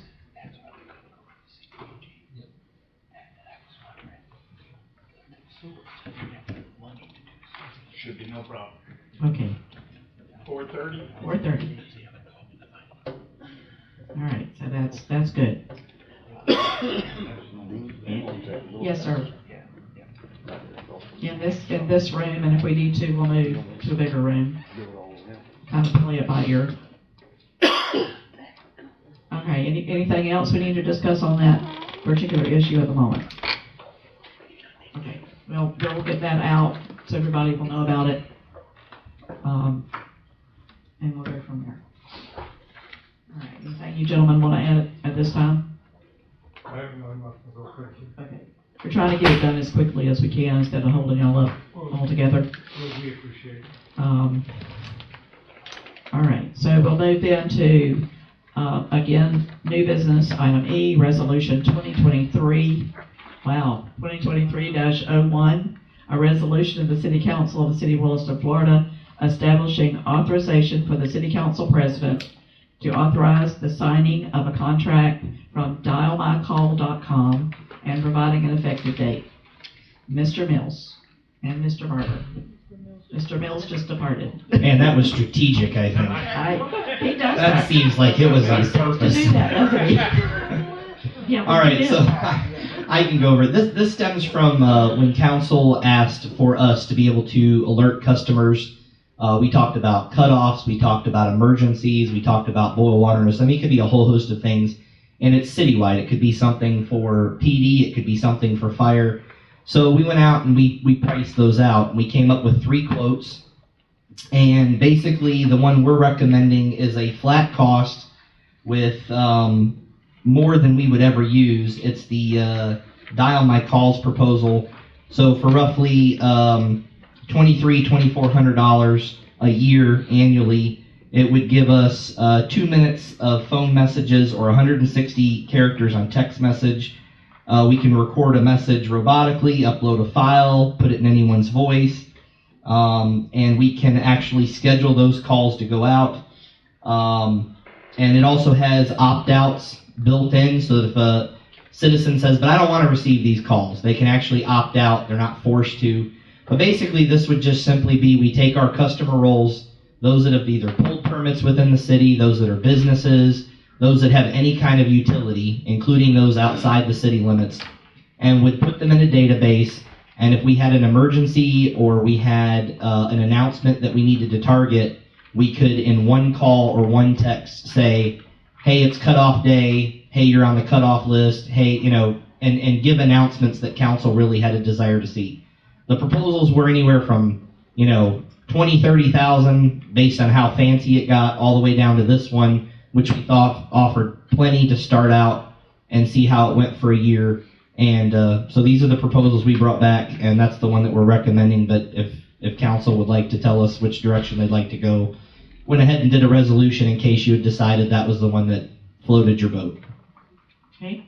I have a question. Yes, sir. Does it do all of them at once? So will it send a text and call and whatever, or do you have to pre-set up what that person wants? Like if one person wants a text and one person wants a call, or does it just do all? So we would start out with doing both, most likely, and then they could opt out. They don't want the phone calls or they don't want the texts. And then as we got new residents in with new service requests, or new businesses in with licenses, we would say, hey, how would you prefer to be contacted? And they may even mark the box, I don't want to. So it would be completely up to them moving forward. Everything current, we would just simply say, we'll do both to start out if we have that information. I mean, some of the stuff, the only thing we have is a landline. So we would do it and it would reject it, and we would know to cross that off the list. But to answer your question, it could be both to start out, and then they would opt out which one that they don't want. Can you say like the north side, south side, just focus like those areas? So Aaron's here, I'll let him answer that. Yes, you can set up zones in certain areas if you need to notify, like very much. I don't know that we have the preset ability to do a lot of small zones, but yeah, sorry. Somebody passed him a microphone. Payback. That does all the time. All right, sorry about that. I thought I was loud enough, Mr. Mayor. Doesn't matter. But yes, you can set up zones like northeast, northwest, like if you have a power outage or something that you're like going down for maintenance or a water boil notice, you can set up that zone and send it out to that area. You set up a zone for each water tower, that sort of thing. Yeah, or if you have to do a smaller zone, I'm sure we can set those zones up and then send it.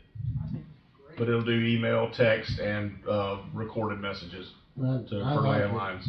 I'd like to give more than a 1-day notice on shutting off power, if there's any way. Well, if it's something that's scheduled, then yeah, you could do, by all means have it do multiple alerts. You could send it out one a week ahead of time and say another one 3 days out, and then 2 days out, 1 day out. Okay. I definitely would like that. Yes, it's for the plan we got that we picked out. We ultimately have unlimited use. And we're doing the one call. I don't care if you want to address that now, and then the manpower behind it. So, I mean, it is a way we can actually get the information out. I don't know if when we boil down to those, last 5 people that we're going to use this to call them, we may still make that personal phone call on the 5th day, just to make sure. So it will help with manpower allocation, but we still want to make sure we get that personal touch at the end. Well, it's like those boil water notices. People don't go in their front doors anymore. They go in the garage door. And the boil water notice is hanging on their front door. It's been there for 3 days. They haven't seen it yet. They're calling me over the weekend. Do we have a boil water notice? Yeah. This is on Monday. I think I got 3 on Monday. And it had been that way since Friday. And I told them to go check their front door. And they all said, oh yeah, it's there. So they knew it was there. So I think it's great. I think the $2,200 is a great price. Me too. No telling what Levy County Emergency Management pays for theirs. They've got a great one, but there's no telling what they're paying for it. Because I get text and phone calls from them. And this includes special events too. So, I mean, we have something that the city sponsors, keep in mind we could at least reach out to those that are on our customer base. Cool. I like it. So are we going to send out a brochure or flyer to each of the residents, encouraging them they sign up? So the plan is we would take what's in our database, and they're automatically signed up if they're a customer and we have numbers. as I said, the nice thing about the program on Dial My Calls is they can hit, I think they, in all caps, that they text stop, it'll stop that. Or on the phone call to give you a prompt and say, if you no longer wish to receive these messages and be unsubscribed, press 9. So they can do that on their own. And then as far as new customers, we'll add on to the new customer sheet a box that says, would you prefer text alerts, calls, or no contact? You know, so that's something that they could in the future choose to do. And I know recently they did send out something to every customer asking them for contact information. I don't know how many people or what percentage of people returned it. It wasn't high. I guess we could do that one more time and tell them why we're doing it. Yeah, that's too bad, because it was for their own benefit. So typically how we educate too for new programs is we would mention it in their utility bill. And we can put a flyer in there if you guys decide to go in this direction, trying to give the basics, and we could send it off that way if that's what the council wanted to do. All right. Okay. Entertain a motion. And I move that we approve resolution 2023-01. I second it. I have a motion and I have a second. Do I have any further discussion? All in favor of the motion say aye. Aye. All opposed, same sign. Motion carries. Item F is resolution 2023-03. I wonder what happened to 02. A resolution of the City Council of the City of Williston, Florida, appointing Deborah Jones and Wayne Carson to the City of Williston General Employee Pension Plan and Trust for a period of 2 years and providing for an effective date. I would say that Mr. Carson and I currently serve. Is it the wrong number? No, ma'am. Oh. I just want to let you know what happened to 02. Oh. 02 was assigned to someone, and they did not get it to me in time. Then turn it That's back why to you it's in not time. on So the we'll see it agenda. later? Yes, Okay. ma'am. Mr. Carson and I currently serve on this board, and we were notified by Florida League of Cities that it was time for us to be reappointed. And we didn't have seats, actually, that rolled over and were appointed. We did that this past year. And Mr. Carson and I were in the smallest number for 1 year. So the others are serving for 2 years and 3 years, and you will see them in the future. So if you'd like for Mr. Carson and I to continue serving on the General Employee Pension Committee and Trust, Plan and Trust, please, I'll entertain a motion. I move that we approve resolution 2023-03. Second. Good. Have a motion and a second, because if not, you can do it. You can do it for us. We'd be glad for you to. Is there any further discussion? Go on. All in favor of the motion say aye. Aye. All opposed, same sign. Motion carries. I will say we meet tomorrow at 4 o'clock if anybody would like to join us. We're meeting in this room. Item G, Resolution 2023-04, a resolution of the City Council of the City of Williston, Florida, appointing the canvassing board for the 2023 general municipal election and establishing an effective date. I know Ms. Wright gave us some changes to the actual resolution itself for one of the dates for training, I believe it was. So Ms. Wright, let us know again. What page is that on? It's on page 88. Thank you so much. I'll catch up with you. April 4th to April 5th. The last date for official results, audit and recount if needed. On the schedule that I have in your agenda says Friday, April the 7th. Okay. Well, Tammy Jones and I figured out today, April 7th is Good Friday, which is a holiday. So it has been switched to Thursday, April the 6th at 5 o'clock p.m. for recounts and official results. Okay. And as you can see on the canvassing board, we have Levy County Commissioner Matt Brooks, City Manager Terry Brevard, Police Chief Mike Rose, and alternate Reginald Williams. Okay. Thank you very much. Any questions on this ordinance, on this resolution, excuse me? And this is for the April 4th elections. Okay, so I would entertain a motion for resolution 2023-04. I'll make a motion to move resolution, or to approve resolution 2023-04. Second. I have a motion, I have a second. Do I have any further discussion? All in favor of the motion say aye. Aye. All opposed, same sign. Motion carries.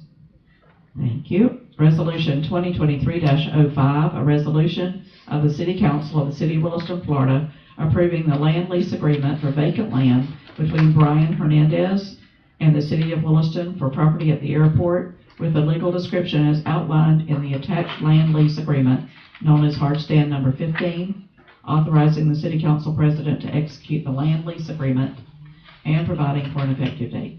Mr. Steele. Good evening, ladies and gentlemen of the council. The land lease that you have before you is essentially a renewal of a land lease. Brian has been a tenant at the airport for about 2 years now. He does a lot of work, him and his brother do a lot of work for us on little things here and there. It's written into their lease that part of their rent is abated as they do some maintenance things for us, like helping us out with fuel trucks, on some of the mechanical things that pop up here and there. For instance, we had a team member, accidentally put diesel in one of our gasoline trucks. And we counseled this team member that was a bad idea. And then we called Brian shortly thereafter and said, hey man, we had an uh-oh. He came in, 15 minutes later, drained it, replaced all the filters, had the truck back up and running by the end of the weekend. So he's been a really good asset to the airport, and we're wanting to renew the lease. He has had a little bit of a troubled past, but we had a very serious conversation after some of his incidences, and from here on out, I don't think we'll have any problems with him. Okay, so this is not the one we looked at before. This is the other brother. Correct. Not the one The who, one that's already got the spot. not the Yes. one who tabled it, but the first one. Okay, Yes. gotcha. So a renewal with this revision. Yes, ma'am. So this one is, we don't have renewals. But we already have an existing land lease for Hard Stand 15. It's right across from the Area 51 hangar. Right. So, he's got a little canvas tent hangar up there. He's done some work on airplanes here and there. He's got his airframe and power plant certification.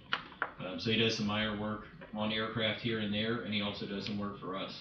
But yes, it is an existing lease with the airport. Does he intend to build anytime that you're aware of? To build building. a new hangar, like a hangar or a building, yeah. He does have that intent.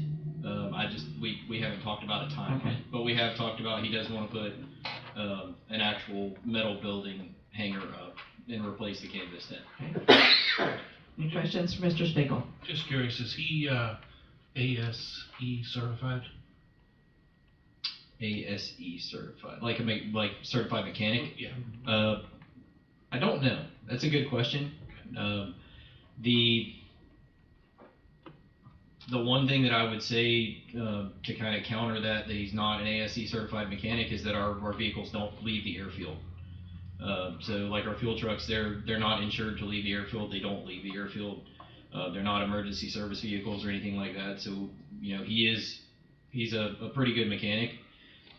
But as far as the certifications, I don't know. Okay. Because being their city vehicles. Yes, sir. It's best to have somebody certified working on them. Yes, sir. Any other questions for Mr. Stiegel? You reviewed I know you probably wrote it. I'll ask you if you reviewed it, you wrote it, okay. All right, so I would entertain a motion for resolution 2023-05. I move that we approve resolution 2023-05. I'll second it. Have a motion and second. Any further discussion on the motion? All in favor say aye. Aye. All opposed, same sign. Motion carries.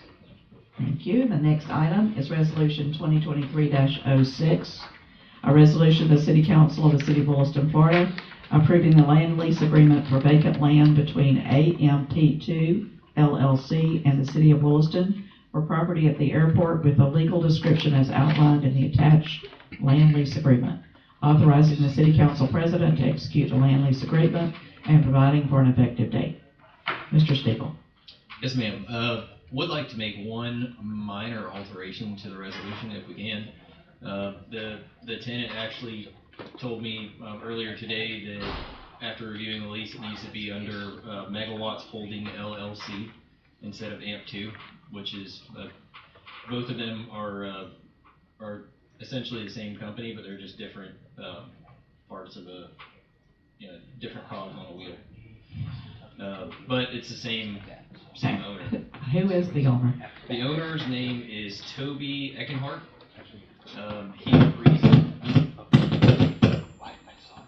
He recently, I brought my phone up here and it started to interfere. So, sorry. So he recently, him and his family recently purchased the Levy Jones property, and they own a company named AMP2, who has a generator, like electric generator sales business. And they're currently in the process of moving their operation from Tampa up to North Central Florida. And with acquiring the Levy Jones property, then they're going to start moving their stuff out as Mr. Brooks starts to phase his stuff out of that property. But this lease is for 2 acres of land right across from our T-hangars, next to Jim Mulhern's hangar. So that brand new taxiway that just got put in, or taxiway connector from the backside of the hangar back around, you have the T-hangars right there, right across where we just harvested all those pine trees. He wants the 2 acres right beside Jim Mulhern's.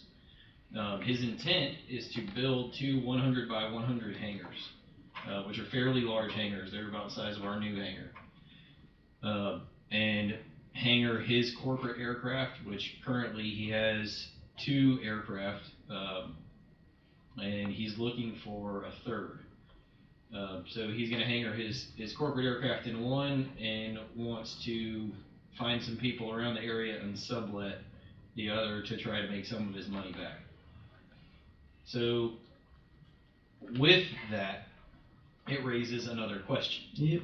Couple for me, actually. Yes, ma'am. Currently, we do have a big problem in Florida with hangars. There's a really big issue with hangars.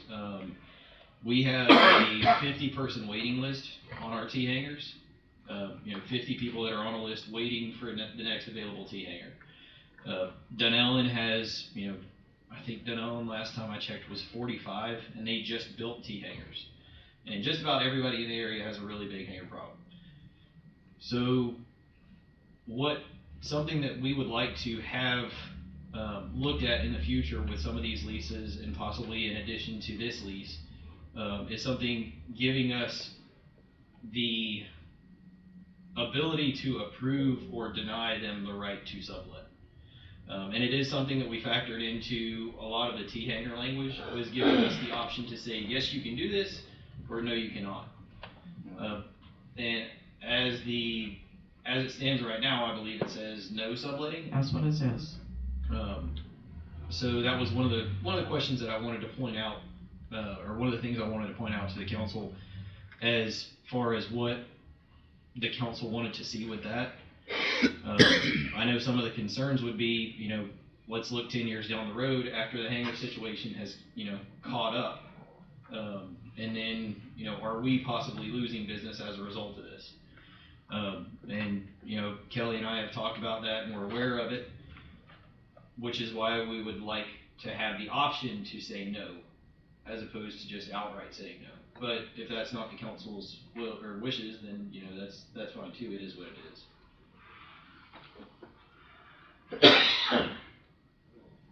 Any questions for Mr. Stiegel? My first one was exactly that. What's he going to do with the 2 hangars? Is he going to be in competition with us? That was my first question. My second one is, there's nothing that I saw that says when he will commence building. Right. When he will commence construction. I've been burned on that before. Yes, ma'am, and we have, and Kirsten and I have talked about that very issue, about getting something put into our leases about a timetable, about, when construction needs to start, or when at least something needs to start. Because one of our leases right now, I'm sure you're familiar with it, right off of Alpha Taxiway. It's one of the best spots on the location. airport. And he's still got 3 years left on his land lease, but he's had it for 20 years and hasn't built anything. And I talked to him recently, and they're not planning on building anything there. There is a little development with that individual. He actually wants to sit down, completely aside, but he wants to sit down with Terry and I and discuss some other things at the airport, not involving that spot. But you're correct. As it stands, we can get burned on that because there's not a timetable. Yeah, I really wouldn't want to do it without putting a timetable. And we've done some that say you have to start within a year. Okay. For example, we have some that read that way now. That construction must commence within a year. Okay. And it always Because this is belongs to prime us, location too. right? And it belongs to us if they ever leave or whatever, the hangar still stays. Is that in the contract? So the They way pack that thing up and take it. No, the hangar stays. Any improvements made stay, but they do have the option to sell. Or sublet. Right. Well, not sublet. Not but sublet, but they release. have they have the option to sell it and then assign the lease to somebody else. Yeah, we would have to approve it. Right. And then is there any way that if somebody did want to come out there and build one on their own, that we could tell them that we're gonna make a percentage of their, whatever they're leasing it out for? If they're gonna lease out that building, or is there a way that we can say, okay, well, we, get 10% off that, we got no cost? Kind of like a flowage fee for fuel. I don't know. We have to do something. I would want them to be, and I would say only if we didn't have space would we refer them. Right. I'd hate for him to have another corporation's jets in there. Sound like an increased liability. It does, and I love the fact that if there are jets there, they're gonna use our fuel, Yes. which is the whole point, I realize that. But I would still, like you say, want to have the option of whether they can or can't. Well, and we're, whenever these guys talk about subletting and having other things, go on in their hangars, I make it very clear to them that we are not moving their airplanes. Right. If it's their hangar, Right. We do not, and all of my team members it's been burned into their brains. We do not move airplanes out of a private hangar. Very Period. good. So the only time we move airplanes are if they're, ours. Like Stacked if it's in your out of own our hangar, hangar. yeah. Yes, ma'am. So the owners or leasees have been made very aware that they're going to have to facilitate the movement of those airplanes. To which most of the time these guys say, "Oh yeah, it's no problem," but they don't really think about the headache that comes with No, it. they'll have to hire somebody to do it for them. Yes, ma'am. And I could see if he's gonna do 2 acres, as you say, maybe one commence within a year and the other one commence within 2 years. Even if you doesn't do both of them at the same time. Sure. I would want a date certain in there. Okay. Just because of the other one that you're talking about. Yeah, absolutely. Like you said, he's had it for 20 years, he's paid the lease, but at the same time, we've gotten nothing from it other than, in a very minor lease, because Yes. at that time, it was very minimal. We've gone up many times in the last 20 years, so. Absolutely. I don't know how the rest of y'all feel about it. I would have the revisions put in as well. Everybody else feel the same way? Construction start. Commencement of construction. I think that's the way we listed it last time. We can certainly put that in there. Would you like us to put it for commence within a year? And the other question is, do you want to have a timeline that's a little bit more substantial than that? So for instance, commence construction within a year can be in our contract, but let's say they Commence and don't finish. plow everything down and they say, okay, we've commenced. Yeah. And then never finish ever again. And completed construction within. Within 2 years. There you go. You got it right. And then, That sounds great. Then the next building would have to start within 1 year after completion of the one and be completed in 1 year. That sounds great to me. Okay, so start within a year, complete 2 years after that, and then the next one will need to start. Within 1 year after that, so it would be 2 years complete. from day Okay, one, but. so total 2 years. The second one would be commence no later than 2 years. I've never built a hangar before. I have no idea if What's the that's a average realistic timeline on building timeline. a Bunch of kids. I've only assemble it. I've only seen one hangar built at the airport, and I know that it started in late 2017 and finished in May of 2019. But there were a lot of snags with that hangar. Not to say that there wouldn't be snags with these, but there were things that were found that a lot of rework had to come back in for the foundation of the hangar. And I'll point out that in this current environment of questionable ability to gather material and help to put a 2-year timeline on something when it could take them 6 months to get a transformer might be counterproductive to it. So what we could do is we could create a situation in which we put together you have to commence within a year. And then after that, every 6 months, you'll come and bring a progress report to council and give us a reason why you haven't committed or you haven't finished. And then we can put we can put a 3-year timeline on it, we can put a 4-year timeline on it, but 6 months updates to give us an understanding of, okay, you might not meet this deadline that we've set for you. Is it for reasonable reasons? Are you trying? Are you making progress? Because I think that's what we're trying to accomplish, is there needs to be progress on a good faith basis, certainly not trying to punish anyone for not being able to procure a transformer. Yeah, I mean, I don't see if you got your ducks in a row, you can't build one in 2 years. Yes, exactly. You said, okay, So let's do say that 3 every years 6 months, a progress report, like you said, but, must be, I don't see why they can't complete it. Well, in they 2 probably years. can, but I can tell Put a you, little fire you under can talk to the city, when you try to get a certain thing and they tell you it'll be 18 months before you can possibly get it, that's a problem. Well, most of these are kits. I mean, it's a prefab I don't know. hangar, and they I'm bring not it, and they put it down on the ground, and then they begin to construct it. And if all the parts and pieces are there, For a little bit longer. He's planning on retiring here shortly. But to Ms. Jones's point, yes, a lot of these hangars are prefabricated. Dean Steel does a lot of our buildings out there. They just built our new hangar, and they're building one of the Cypress aircraft sales hangars that's going out there right now. I know the kit has taken about 8 months to receive from the time of order. And then, from that point, I think it's taken about 6 to 7 months for the guys to get where they're at, as far as laying the foundation, all the plumbing work and everything, getting up to, finishing the building. And they're not far off from finishing the actual building, but they've also got the ramp and taxiway that they have to finish, adding on to. And they've hit a couple of things here and there that are minor things, like adjusting one of the taxiway lights locations, not having power, and little things like that. That was not a dig. I'm sorry. it's a true statement, and I made it earlier than that. I did not for We'll that. discuss that at the end. Yeah, I didn't mean for that to be a dig. I'm sorry, guys. But it has slowed them down a little bit, and they've had the same problems finding their own things. So, there are things that they've hit, but as far as the actual construction of the building, to your point, it hasn't been very, very hard. But that's 2 years should do it.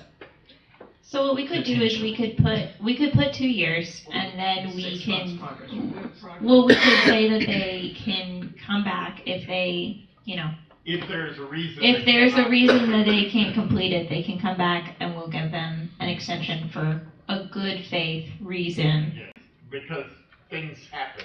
Yeah, they do. I'm good with that. And maybe give them 2 years more to start the second. Right, I would say some completion of the first one, and then everything, reset. Reset. Okay, so then after the first one is complete, they start the next one within a year and complete within 2. Or earlier. Or earlier. Right, if they start earlier. Oh, yeah. Still- They want to do them both at the same time, that's great. 8 o'clock. All right. Maybe they got buku bucks, who knows? Okay, so we are talking about resolution, what is that? Help me. 2023-06. 06, okay, that's With the right. name change as well. With the name staying to Megawatts Holding LLC.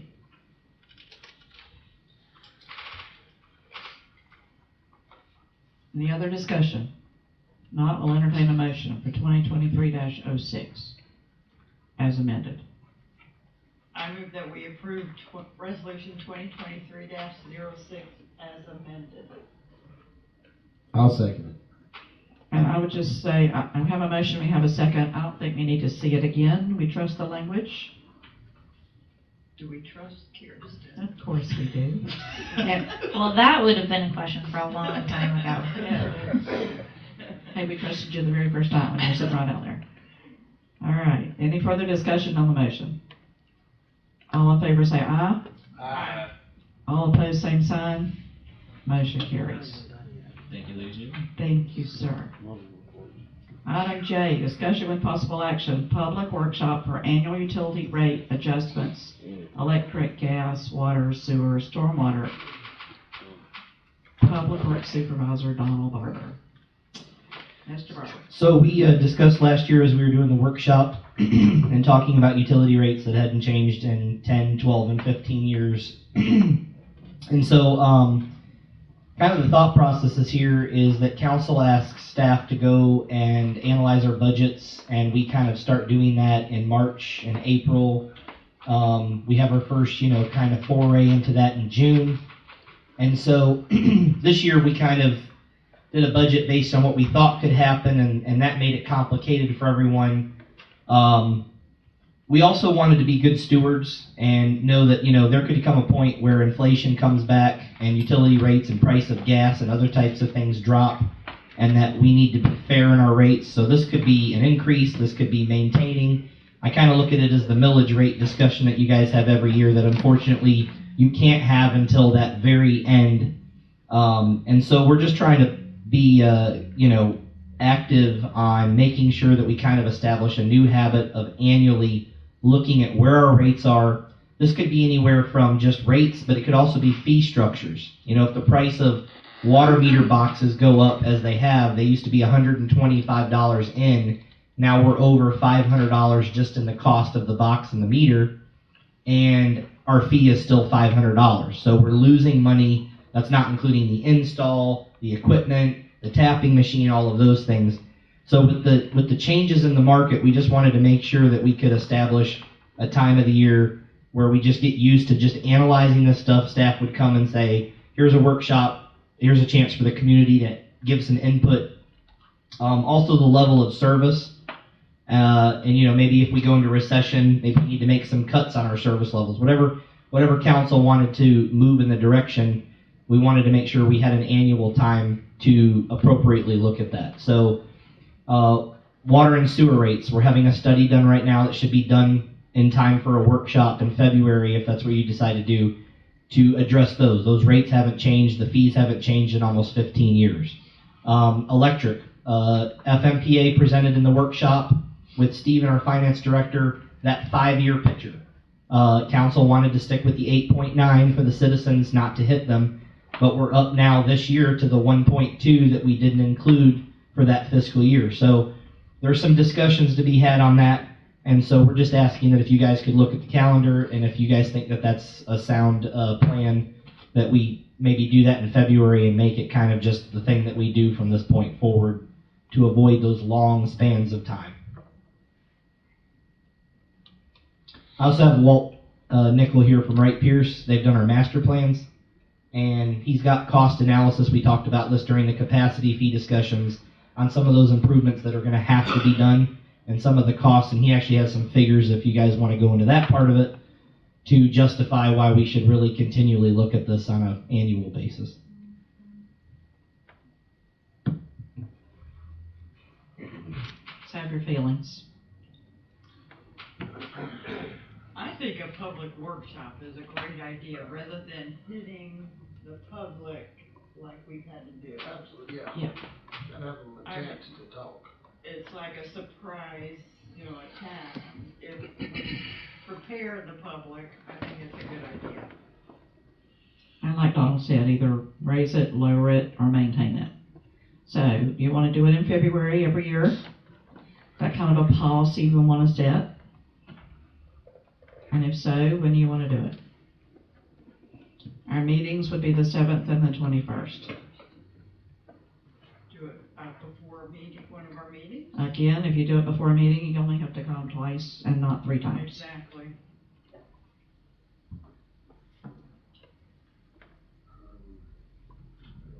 And I think an hour would be plenty, because if we needed to hit it again, we could hit it again the next time. If we do it the 7th, we need to do it again the 21st. Could always do it the 21st.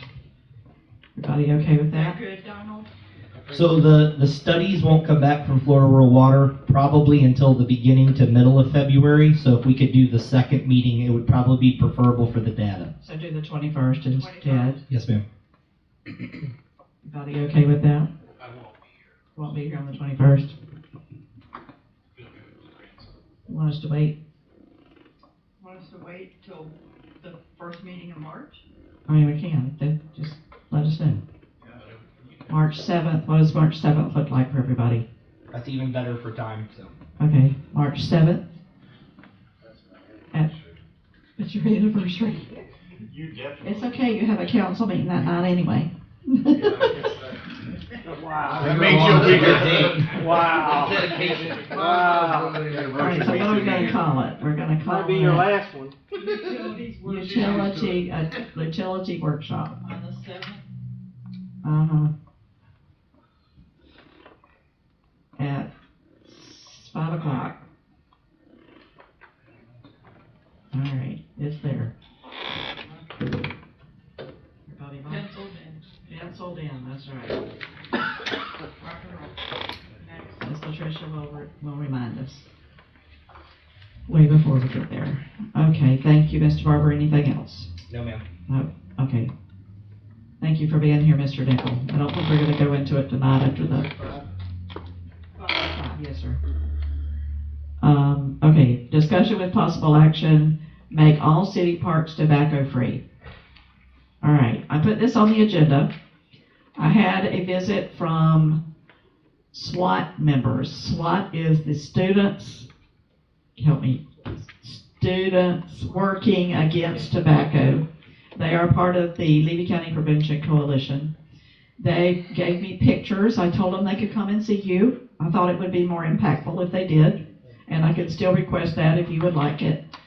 They brought me pictures of a cleanup that they had done, just happened to have done it at John Henry Park. And they found hundreds, equal thousands of cigarette butts, and they found multiple beer bottles and beer cans. Now, we already have an ordinance that's in your packet about alcohol in parks. It does not include tobacco. However, they informed me, and I did a little bit of research about a new ordinance that has, not an ordinance, a Florida statute that has been passed by the House and subsequently the Senate. That is the Florida Clean Air Act. I think I'm saying that right. It used to be the Florida Indoor Clean Air Act, but they amended it most recently in March of 22. It went into effect just in July of this past year, to be the Florida Clean Air Act. It includes tobacco and vape pens. Does not include snuff and that sort of thing, just Includes the vapors too, doesn't the vapors and the cigarettes. That's right. And they have asked that we consider banning tobacco products of that nature to go along with this Florida statute in our municipal parks, which is exactly what the Clean Air Act does. It allows municipalities and counties to do that. Now, there are some pros and cons. It's in your packet. I don't know if you had a chance to read it. The pros are that people don't have the secondhand smoke. We don't have to clean up the cigarette butts and all that sort of thing. But what it does do is, if we enact it, the enforcement of it becomes ours. So if you write it, you have to write it in such a way that you can enforce it without costing you too much money or having to have a judge to do it. So it may be. I think it has to go through the police chief too. Do what now? I think the ordinance has to go through the police because they got to enforce it. Oh yes, they would. Yeah, So that's what- they would. but it's gotta go through this body first to see if they're even interested in it. I mean, it's no different than the alcohol one we have now that says you can't drink in a park. A lot harder to enforce, so. It is. If you see somebody sitting there smoking a cigarette, stop. And what we would do is they also had pictures of our signs that say you cannot partake of alcohol. Alcohol is prohibited in the park. They want us to include on that sign tobacco and alcohol. But of course, to do that, we would have to do this. So I promised them that I would bring it here, that I would put it on the agenda, and that I would discuss it with you. So that's why it's here. And if you want a presentation from them, I can ask them to come. No, well, I've cleaned up parks before. Yeah. But Cornelius. We did. I told him about our experience at Cornelius Williams.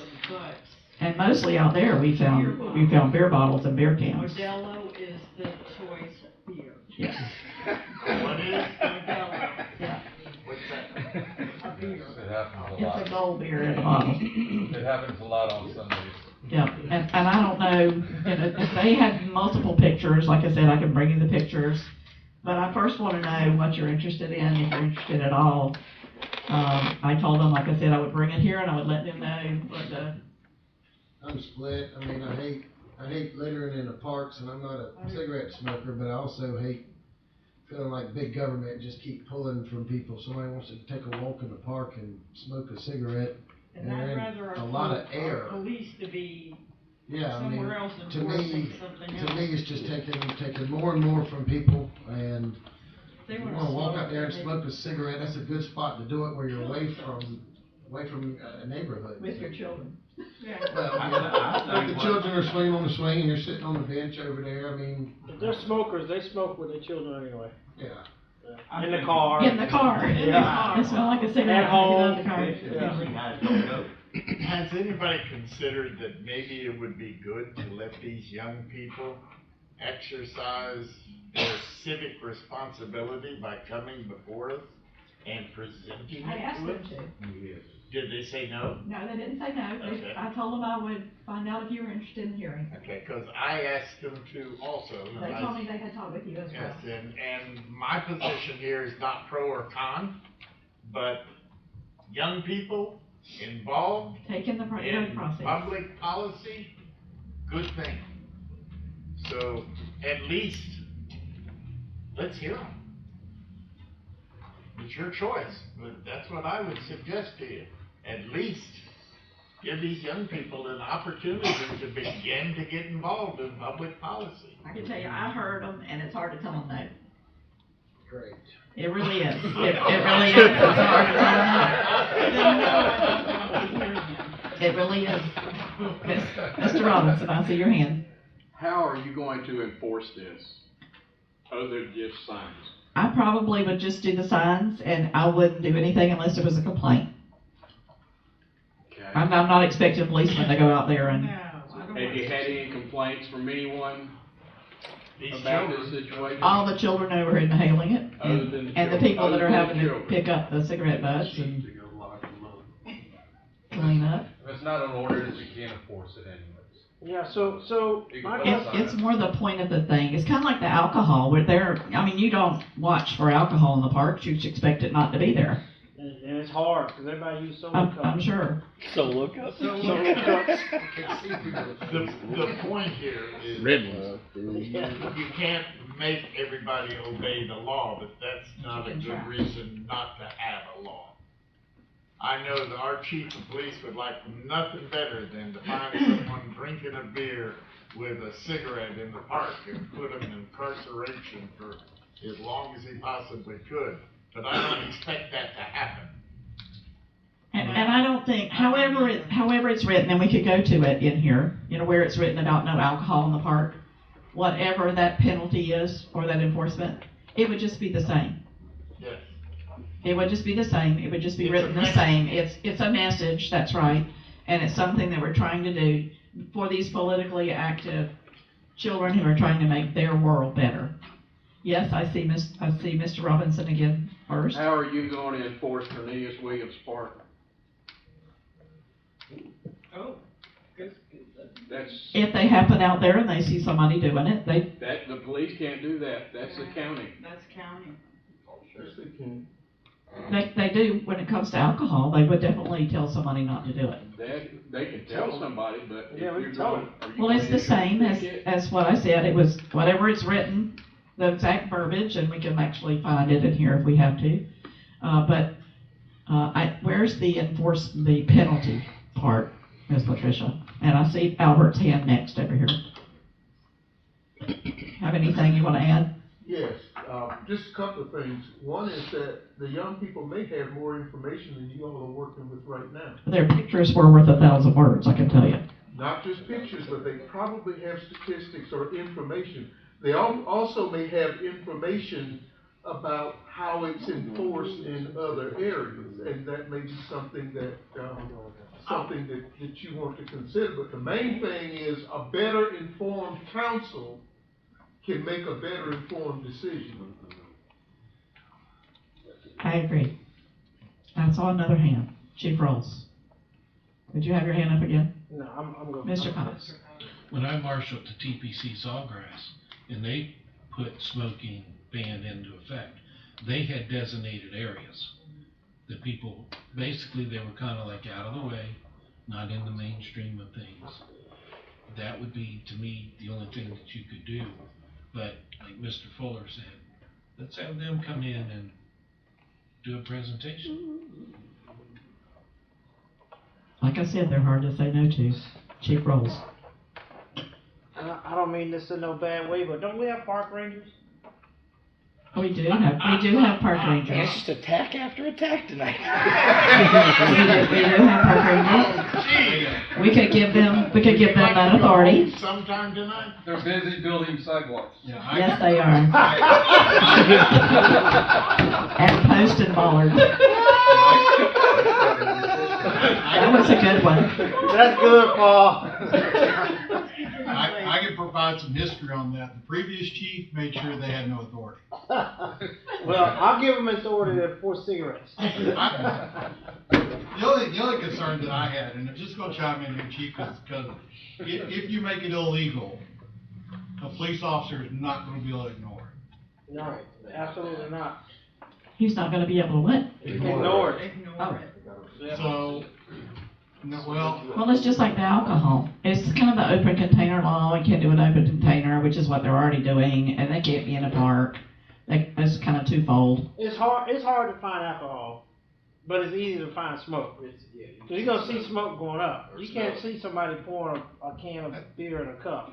police officers have a lot of discretion, and they can do a lot of things that they determine what's in the best interest of themselves, the people they're interacting with. And they can choose to do a lot of different things. But if somebody points, if you make this an ordinance or make it a law, and somebody points it out, they will have to interact with these people. Got you, have to. Like, if somebody complained about it, I would want them to. Even now, without it. If somebody called and complained about somebody smoking, and it was all over their children in the park, I would still want you to respond. Yeah. Even if you didn't do anything. If you have your child in the park. Yeah. And he's a 3-year-old child, and you're sitting on a bench, and some grizzled old lady comes up with her big old cigar, and sits down next to your kid and blows smoke into their face, you got no recourse. You just have to move. So, that works. Common courtesy should prevail, but it doesn't always. Right. I still hate pulling more from the people. So do I. You go out and take a walk and smoke a cigarette, it's better than in the house or in the car. Yeah, I totally agree. I mean, Ms. Jones, I know you said if somebody calls about somebody smoking, even though it's not the policy, I don't think that's something we need to be responding to. No, but if they called the police station and complained about it, I would still want you to show up, even if it was just to tell them there was not an ordinance against it. So why would I do that? Because it makes them happy. Okay. I mean, at least you cared enough to respond. Mr. Robinson. In that ordinance that you have in your packet, cigars are excluded. Yes, I saw They are that. permissible. I saw that. Oh, is that Mr. So Barber. that old lady. Make sure if you're smoking in the park, it's a cigar. I just had the suggestion to get the students to change it from SWAT to swag, which they should like, and then make them students working against gaming. Just redirect their energies. What is gaming? Oh, there you go. There you go. Oh, but the point here, that I would like everybody to please consider or consider considering it, is activation of young people in the political process is worth us talking to them. I think it's a great idea for kids to come and take part in the city. Put them at the end of the meeting. However, I would still prefer our police department to be concentrating on other things than smoking. Drunk drivers. As they are now, even with certain laws on the books, you can't enforce because they're on the books. I mean, eventually, where are you gonna be able to smoke out? Keep pulling away, I don't care. I don't Okay, so what are we gonna do? Well, you know, when this internet cafe thing got started, there was people squared off both sides of the street wanting the council to do this and do that, and they didn't do anything. Yeah. And it went away. And it went away. There's one. But who knows? Well, the Florida statutes changed, that's why they went away. It wasn't us, the Florida statutes did it. Mr. Fuller, you look puzzled. I still want to reiterate that the council is making a decision without all the information. And I honestly don't think that a decision needs to be made tonight. And SWAT has a lot of information that can be brought in that may help in making decisions, maybe even dealing with child health and some other definitely. things. But somehow, I think, one, I agree with the mayor, let them get involved in the political process. I agree. But And I encouraged them to come instead of me, and they wanted me to do it first, to see if y'all are interested. And I don't know that you are, but I agree, I think we should let them at least present the evidence, if you want to call it that. And you don't have to say anything that night about it, if you just simply want to listen to their presentation. I'm game. I will listen to the presentation, but I don't want a discussion with possible action. I don't wanna discuss in front of the kids. No. I can listen to their presentation. I'll listen to them. Maybe the next meeting or something with an action. Okay, Ms. Kristen, I will ask you if there's anything you would like to add about the legal ramifications. I know there are some. If you decide that you would like this as an ordinance, I will make you an ordinance. Cool. I'm confident that I can make you an ordinance. Evidently, there are cities, if you look at the stuff, there are cities that have done it already. And you make it what you want it, that's what it amounts to. You make it as hard or as soft as you want it. Build your own ordinance. That's exactly right. And it's just listen to the kids, that's what it amounts to. Okay, thank you for that. All right, so where are we? I think we're about there, y'all. L, discussion, change in vote by mail law. City Clerk Latricia Wright. Miss Latricia. Did I miss one? No. No, we're down. All right. On May 6, 2021, the governor signed Senate Bill 90 into law, which changed some of the election laws, one of them being the vote by mail request. As we all know, we have an election coming up in April. If there was anyone that was on the list to receive a vote by mail ballot, that expired on December 31st, 2022. You now have to re-sign with the Levy County Supervisor of Elections if you want to receive a new vote by mail ballot. It's only good for 2 years, so every 2 years you're going to have to re-sign up to receive a vote by mail ballot.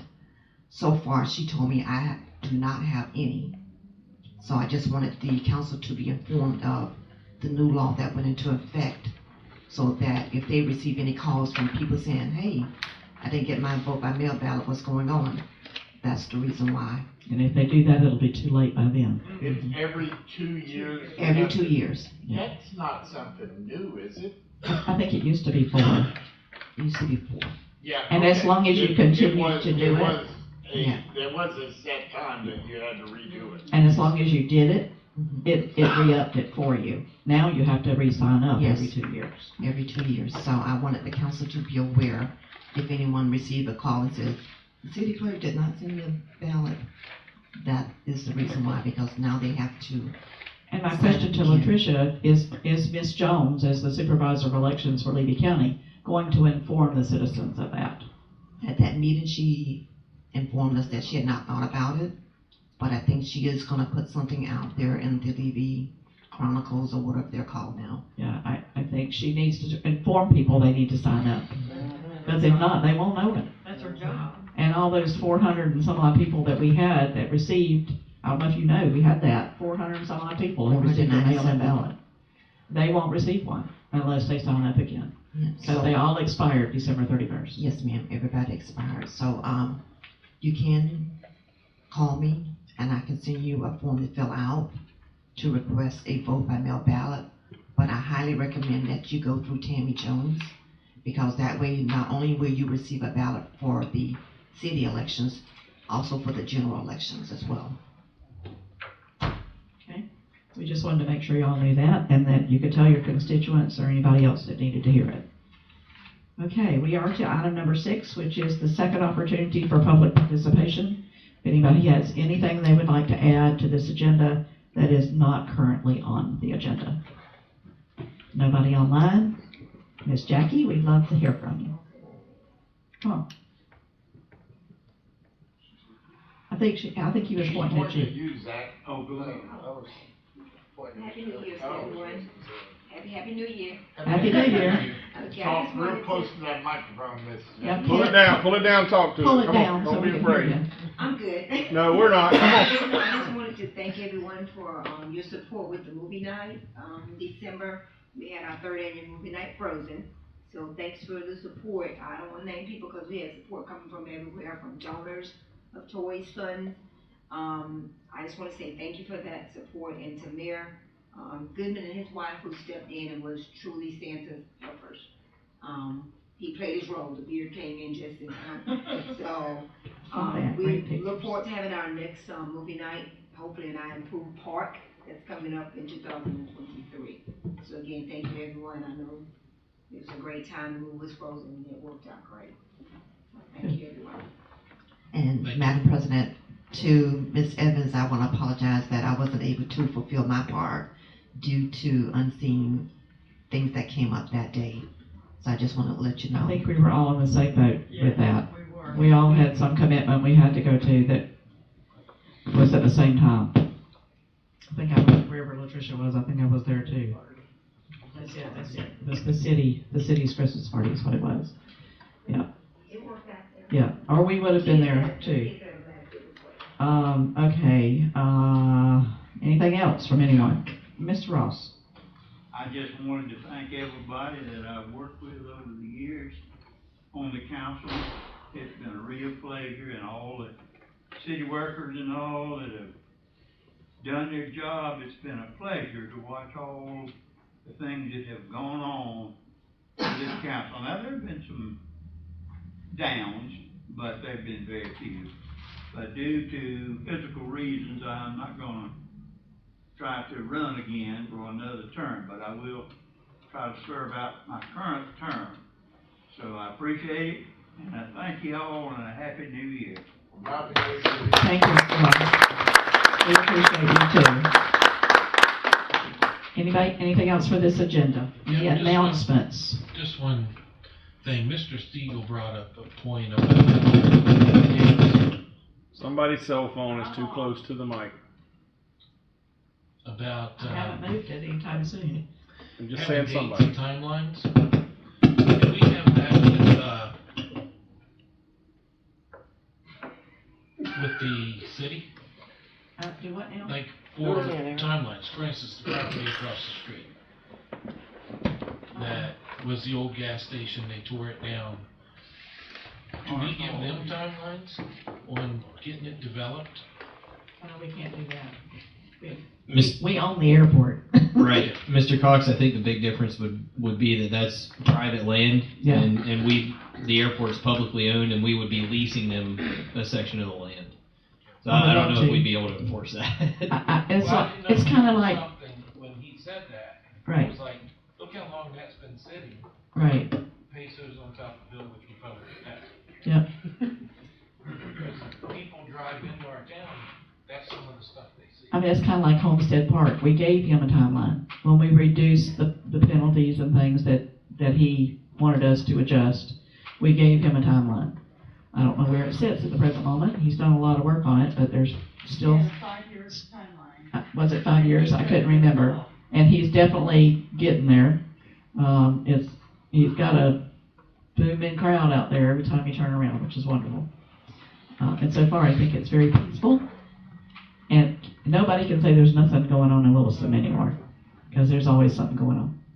Anything else, Miss Latricia? Yes, I was gonna ask Donald if he could speak about the CRA. Everybody should have a invitation. So I can speak on it, but I thought that the CRA, I was under my impression that they wanted to present it to council. It's, and I'll let them do that, but the flyer is for a Valentine's formal dinner that will serve two purposes. One is the dedication of the project across the street, 30 years in the making. Yeah. And then the second aspect is all money raised on the tickets that after we pay for the event itself, all that money is going to go to the 501c3 associated with the animal shelter. So we're hoping to raise some funds on that as it begins to look like it's going to open and turn over to the city. So it's $75. It starts here at City Hall, and everybody will be shuttled across, and we're really doing it top notch. So bring your date, and it's your Valentine's date. So. Okay. I want to say, again, that the general employees pension plan meeting and the 185 pension plan for the police department are both tomorrow. One is at 4, one is at 5. They're both in this room. What else do I need to say? Trying to think. I think there was another announcement, but for the life of me, I can't think of it. I think that's all I can remember. I got an announcement. Okay, please do. A couple things. Sorry about missing Christmas party. I had a out-of-town Christmas function that night. And then we're going to do our second annual baseball cook-off tournament that we did last year. So fundraising for the baseball team. Anybody want to put a team together, they can get up with me. It's the last weekend of January, or the last Saturday of January, whatever date that is. I don't have it in front of me, but it's going to be at Etheridge's this year, the Cracker House right there, close to Red, White, and Blues. So anyway, if you want to put a team together, it's like $100, $120 a team. We'll supply the ribs. There'll be a side, a appetizer, and a rib contest, basically. Put a team together, come help Williston baseball. So they're cooking. It's a Yeah, cooking, they're gonna cook. cooking So bring your contest. cooker, bring all that stuff. Not a baseball team, but a cooking. Yeah, so it's just for the people, it's a fundraiser Contest. for the baseball program, where Cool. basically you put a team of anywhere from like 3 people to 6 people together, you bring your cooker, you go out there, and basically cook food all day long, hang out, throw cornhole and horseshoes, and whatever else you do. And we'll judge it, and there'll be prizes and stuff like that as well. Okay. Any Mr. Harvey? I was just informing the council, we took water samples today for the boil water notice, and those should come back Thursday or Friday, and we're hoping by the end of the week that we have those rescission notices up to everyone that is on it. And we got a lot of questions on this, so I just want to explain that if you look at Bronson, Gainesville, Ocala, a boil water notice is typically 30 to 45 days, and since we started them, we haven't had one go longer than 2 weeks. So this would be, if we got it out Friday, it would literally be 1 week that we were able to turn it around. So we are trying our best to do that, but at the worst case scenario, it'll be Monday when we get out the notices. Okay. Now, the only other thing I want to bring up is I want to know about the electricity at the airport. I want to hear it from the horse's mouth. That's you guys. Well, he's on vacation, so when he gets back, I would love to have him let Now, you know. I want to hear it from somebody. Somebody told me y'all were putting in 3 poles a day or 3 poles a week or something. Is that the plan? And can we speed it up? Is Yeah, my- I was out there today, and so whatever they're playing with them. Obviously, we've had some snags. I mean, so we've actually done some work out there. I hate to say in the wrong direction. So we've had to correct our course a little bit, and so we're having to do probably several weeks worth of work over again. And yeah, so there are poles, from the one side of the animal shelter. There are poles on the airport side coming in. How far do we got to go, Mike? You think? I think there's 6 more poles that's gotta be set. Okay, 6 or 7. total. Now, we've got a lot of dirt to move, and so we've had to cut in through the fence line and because basically where the perimeter fence line is, now the poles are outside of that fence line, even though it's still an airport property. So yeah, it's taken obviously a lot longer, which is what I spoke to tonight about projects. We have, today there was, how many people working on it? 5 to 6. 5 to 6, with every piece of equipment we got. So. And I know we have 2 businesses that are pretty much waiting. We do. Yes. And I just want to emphasize that do the best you can. I know you are, but after a while, it's getting hard to explain. It's been a long So not to time. defend Public Works, but that is what I'm here for.